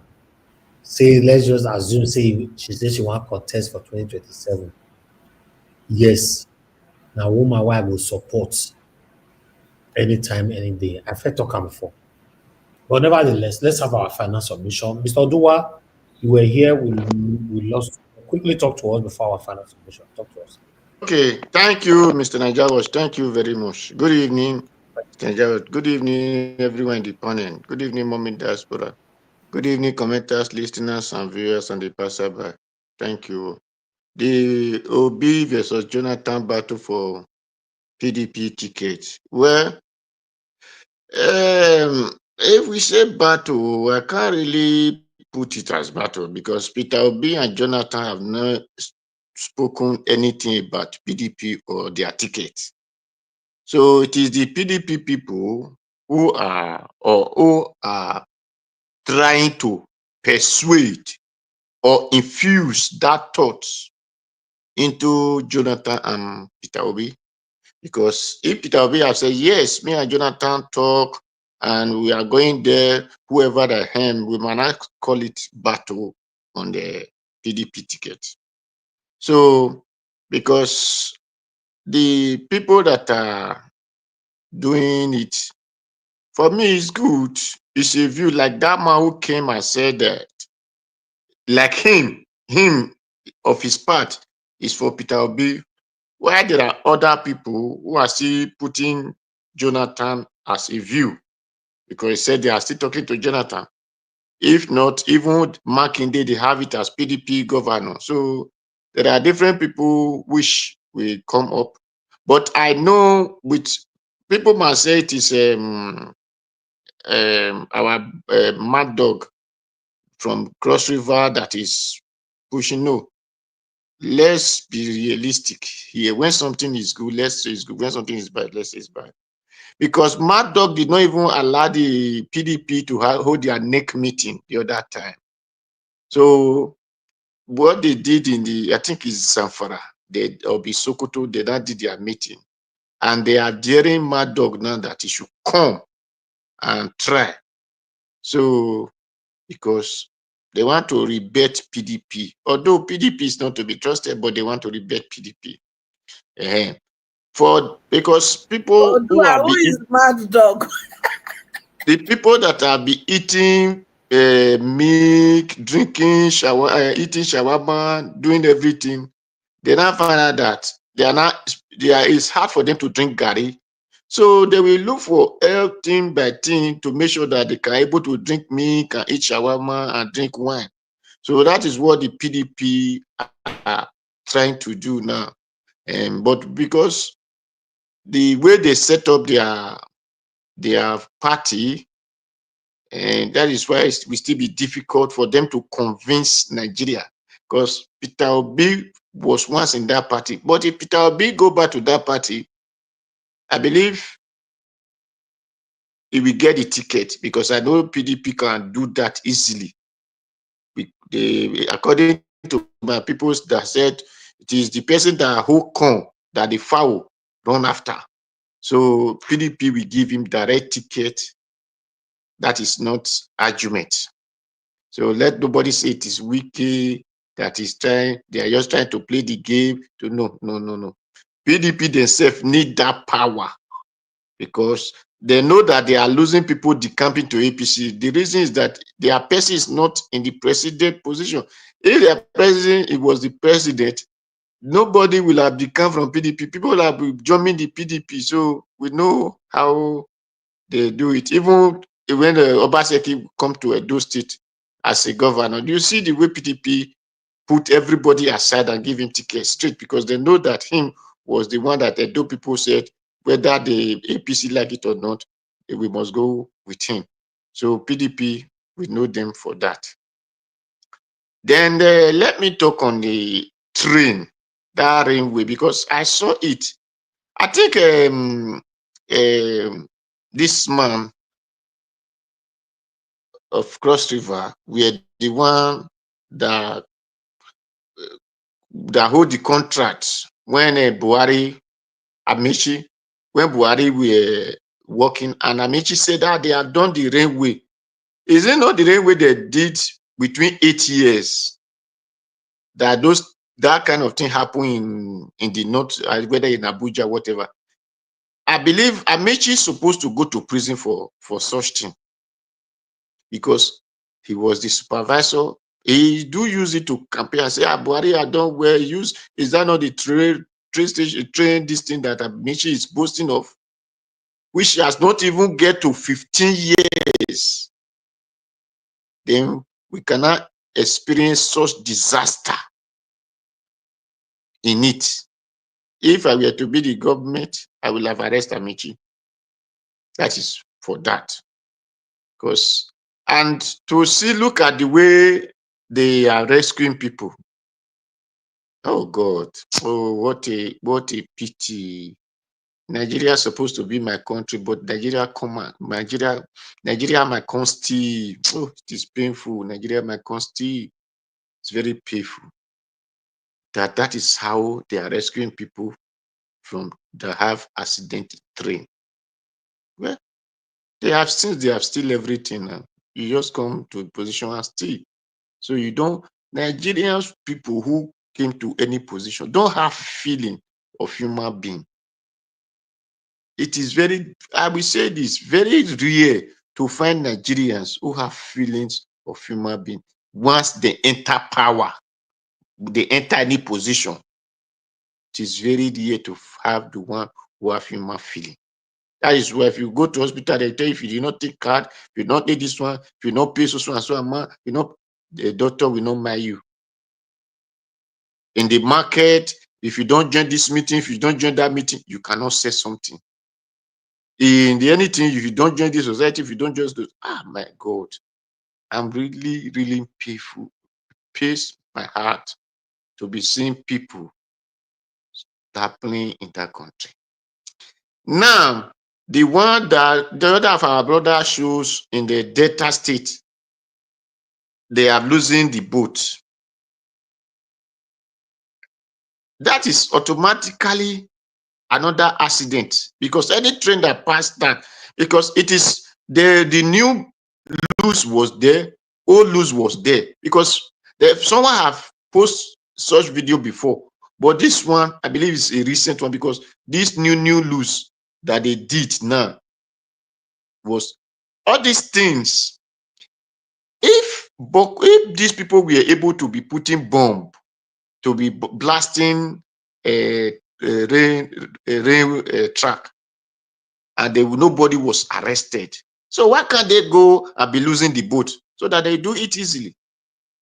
And in other hand, you will not see a government putting law that anybody you find that boat from his store or from his hand should go to so and so jail. So and so, if you can even be life imprisonment, because what that person is doing is ready to take many people's life. For you to go and be losing it's just like a person who went and break bridge, and you want vehicle to come and drive through it, but you want all of them to fall into the river. So that is what these people doing, especially this iron they condemn, because most of them are the one doing this kind of things. Iron they condemn, they start misbehaving.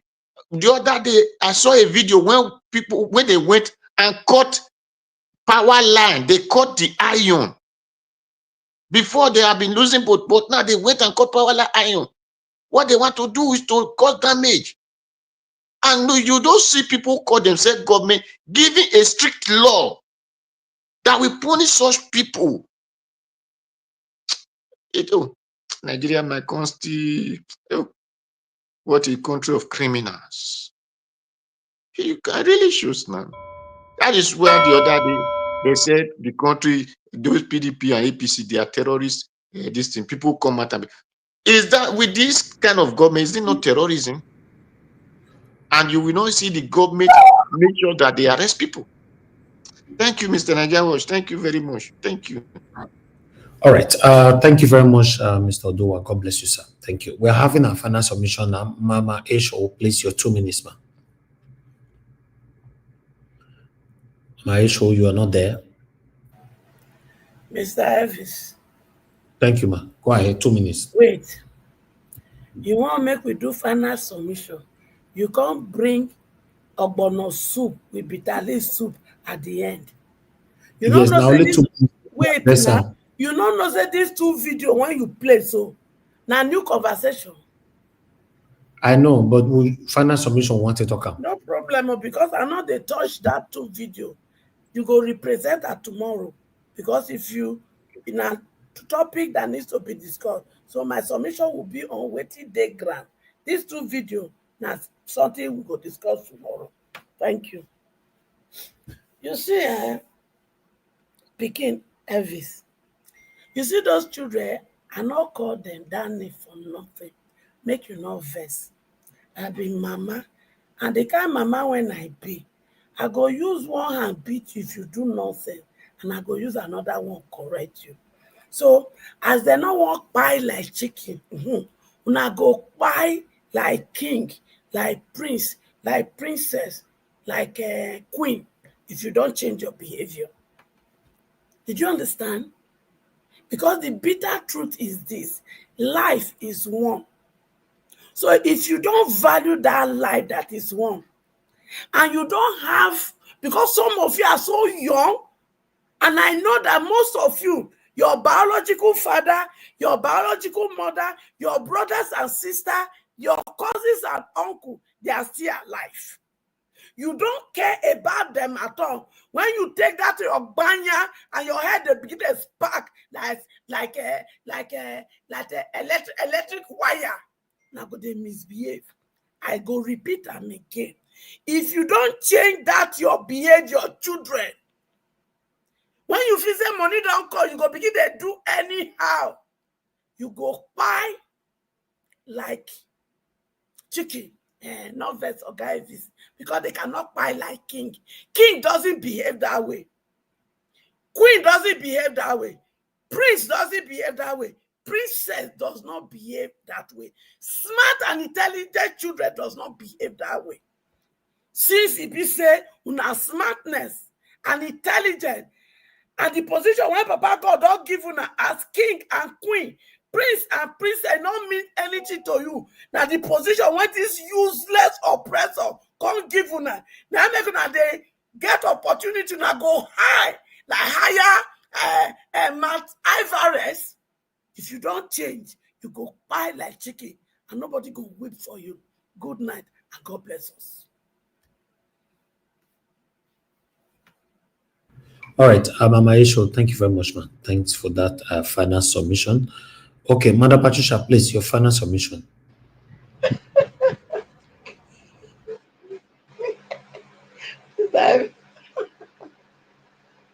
Wahala time, Papa. I mean, no best, Mama Esho. You don't make me they laugh. You come again, talk of them. I mean, more no best, Mr. Elvis. Oh my God. Hey, I don't laugh tire here. Anyway, what do we go say? Mother Egwesile, yeah, she's a woman of integrity. You know, well respectable woman. And yeah, someone like that, if she step out, I believe that if she's given a chance, she have the capability and capacity to turn Nigeria around. Because she's a woman, she's a mother, and she spoke to them in a way that a mother will speak. Yes, because your profession, if it's not leading to bettering lives, then which means you have sold your soul already. I should let them know, and I like that. I think in that line, I would say yes. She's like me, or I'm like her. Yeah, I believe I'm older than her, so she's like me. You have to say things the way it is. Stand and defend your integrity. And all the other people that don't want to, call them out. Very important. Because we not call them, I will not call them. Then Nigeria is where it should go it is. So for her, somebody like her, yes, kudos to her. I hope that one day maybe she'll come out say she won't run. Mr. Elvis, then you have somebody, a second person when you join you, support her. Honestly, I've listened to her a couple of times and I can see that these are people that still have integrity in Nigeria. So, and she's a woman. Why not? It's time that the men has been. It's a long time the men has been failing us. Nigerians, it's time to try a woman. Yes, I think it is time to try a woman because the men have not been able to bring the dream country that we all have been clamoring for, so desiring. It's time that women should be given a chance to steer that country to that place. That every child, every boy and every girl will not go hungry at night. Everyone will be able to realize their God dreams. Thank you, Mr. Ellis. All right, Manda Patricia, thank you very much, man. God bless you. Thanks for your time with us today. Okay, Mr. Alabo, your final submission, 2 minutes. Mr. Alabo, you're not there. Okay, you're there. Go ahead, sir. All right, thank you, sir. The last video you played is something that will take us a whole day to discuss. However, let me just speak on very important thing also. You see, one thing I've been saying, Mr. Evis, about Atiku Abubakar talking about the elite. There is no difference between Atiku Abubakar and Tinubu. During Buhari, when Atiku challenged Buhari, you saw what happened to Atiku. It's a intel stuff. Buhari took over and removed some of his shares. Have you heard that anything I've removed from any investment Atiku had in Nigeria? So they know where they meet. Both of them are just the same people. So there is no difference between these two people. That is why it's for us Nigerians to understand the politics they are playing.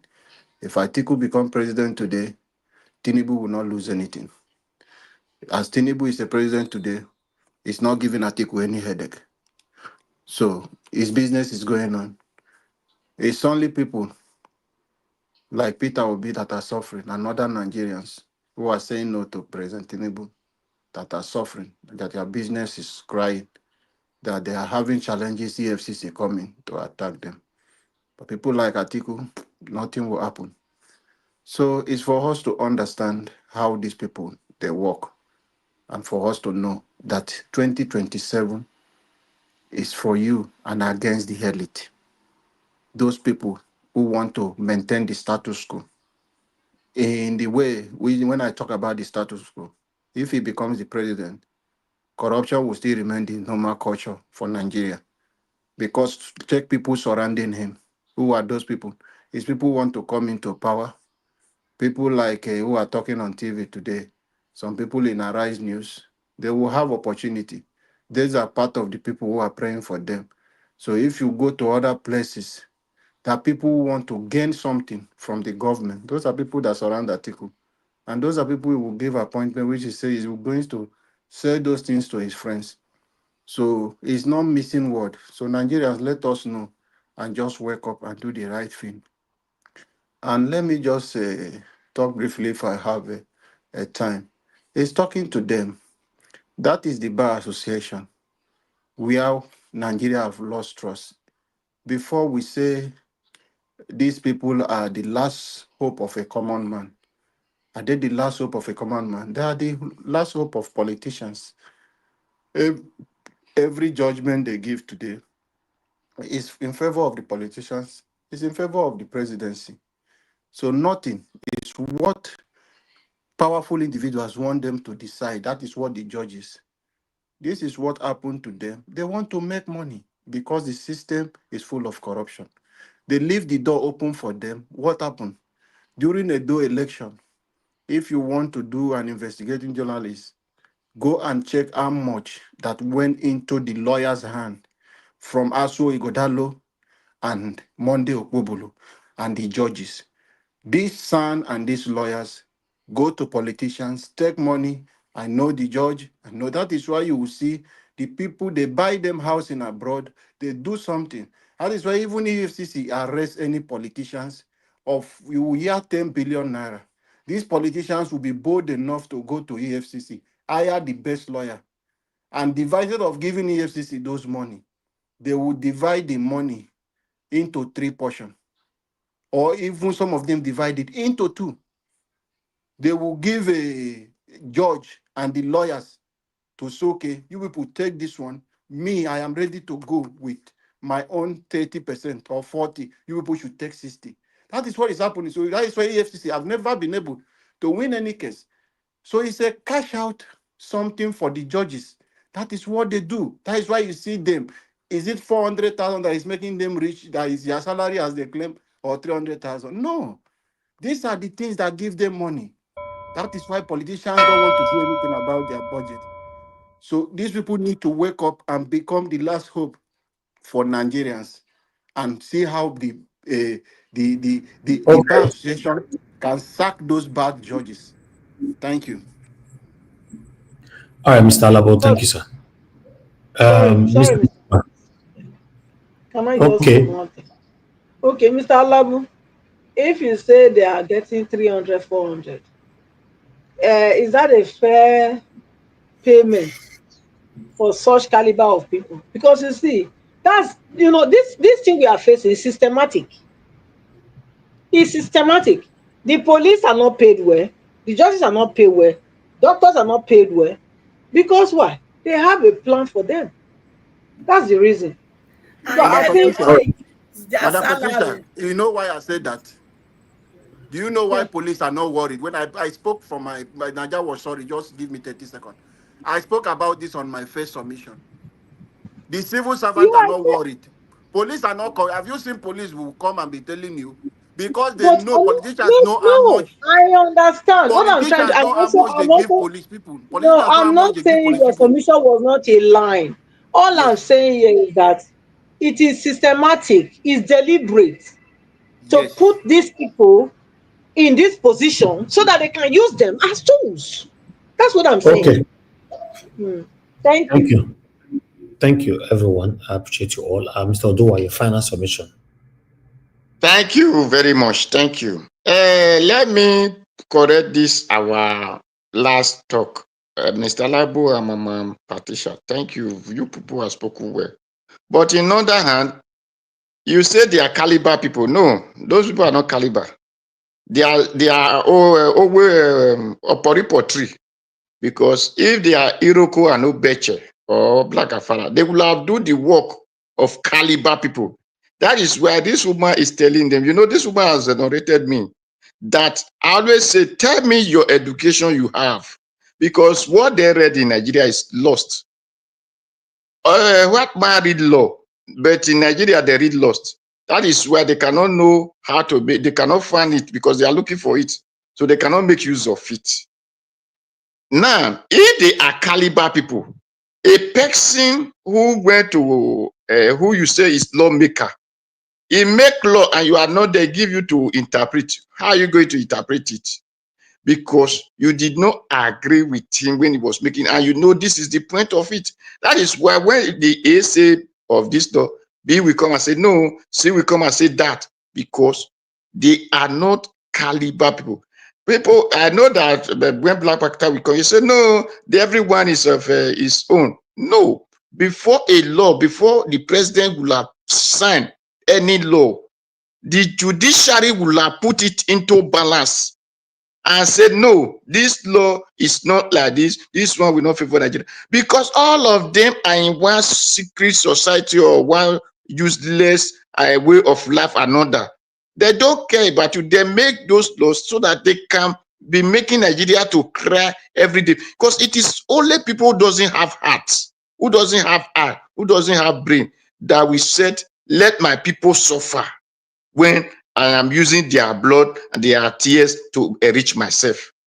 If you read law and really you know this law is supposed to work for your people, and the law is working against your people, and you could not come out and defend your people. Since when Nigeria are crying, have you ever seen those people you call Tiba people or Caliber people come out and be the forefront and say, you people follow us? No, you don't see them. So automatically all of them are the demon that Nigerians are crying, fighting. All of them. The poor Nigeria like also. So these people are the demon that we are fighting. Thank you, Mr. Yawash. So the school that they are going in Nigeria, I don't see it to a school. Thank you very much. Mr. Odua, thank you, sir. God bless you. I appreciate you all that came in today. The situation of Nigeria is something that we'll continue to talk about until when this can be sorted out, which it doesn't look like anytime soon. But let's continue to put our voices out there. I think the voices, the contribution, our plight do get to them sometimes. So, yeah, I appreciate every one of you. Thank you very much, Madam Patricia, Mama HO, Black Panther, Mr. Alabo, Mr. Odua, Sir Louis. Thank you very much, my people, for coming in. Those of you that called in, Mother Deborah, and many others, God bless you all. Thank you for those of you that supported the channel today. Seven Girl Mede, Mr. Johnson Emmanuel, Mr. Joseph Oji, thank you very much, sir. I appreciate you all. I'm very, very, very grateful. My people in the comment section, Mother of all Mommy Diaspora, thank you very much, Mommy. I love you so much. Thank you, Abu Azi. Thank you, my dear brother. I appreciate you for all that you do. I appreciate every one of you right there. Bex Banks, Mr. Johnson Emmanuel, Mother Peggy Modi, Mother Stella Masavedo, Clement OJ. Thank you, thank you, thank you, my people. One side I can see right there. Thank you very much. I'm gonna go bless you all. We've come to the end of the broadcast right now. I'd like to end the show now so that we can continue again from where we stop tomorrow. Look out for our pre-recorded videos during the day so that you don't miss out. And also subscribe to our channel if you have not yet done so. Hit the notification bell to be notified whenever we upload a video or whenever we go live like this, so that we can talk and interact together. Also make use of the membership button, super thanks button, and like our videos. You can like our videos anytime you watch any of our videos. It doesn't have to be when we are live. I appreciate you all, my people. Good night and bye for now.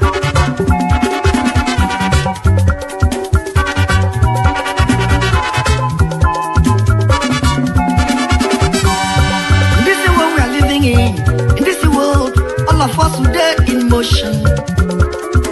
Everybody there in motion. Moving to our various stations. As we there in motion, make we do good to ourselves, yo. Make we do good to our neighbor. Before we reach our station, every walk gets paid. Every walk gets paid. We're gonna do the work good. Nobody work good. Every walk gets paid. We're gonna do the work good. Nobody work good. I make a fear my God. We're gonna do the work good. Nobody work good. I make a fear my maker. We're gonna do the work good. Nobody work good. Oh, I won't come across.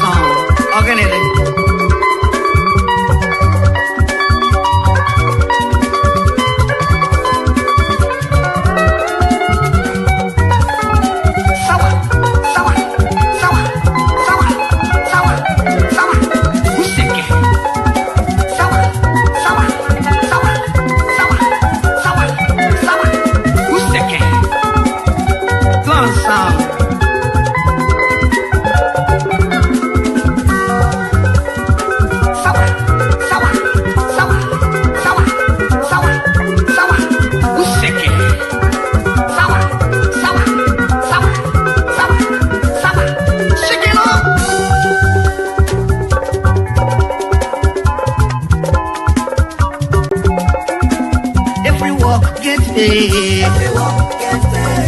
Whether not good work, nobody work. Everyone get paid. Whether not good work, nobody work. I make a fear my God. Whether not good work, nobody work. I make a fear my maker.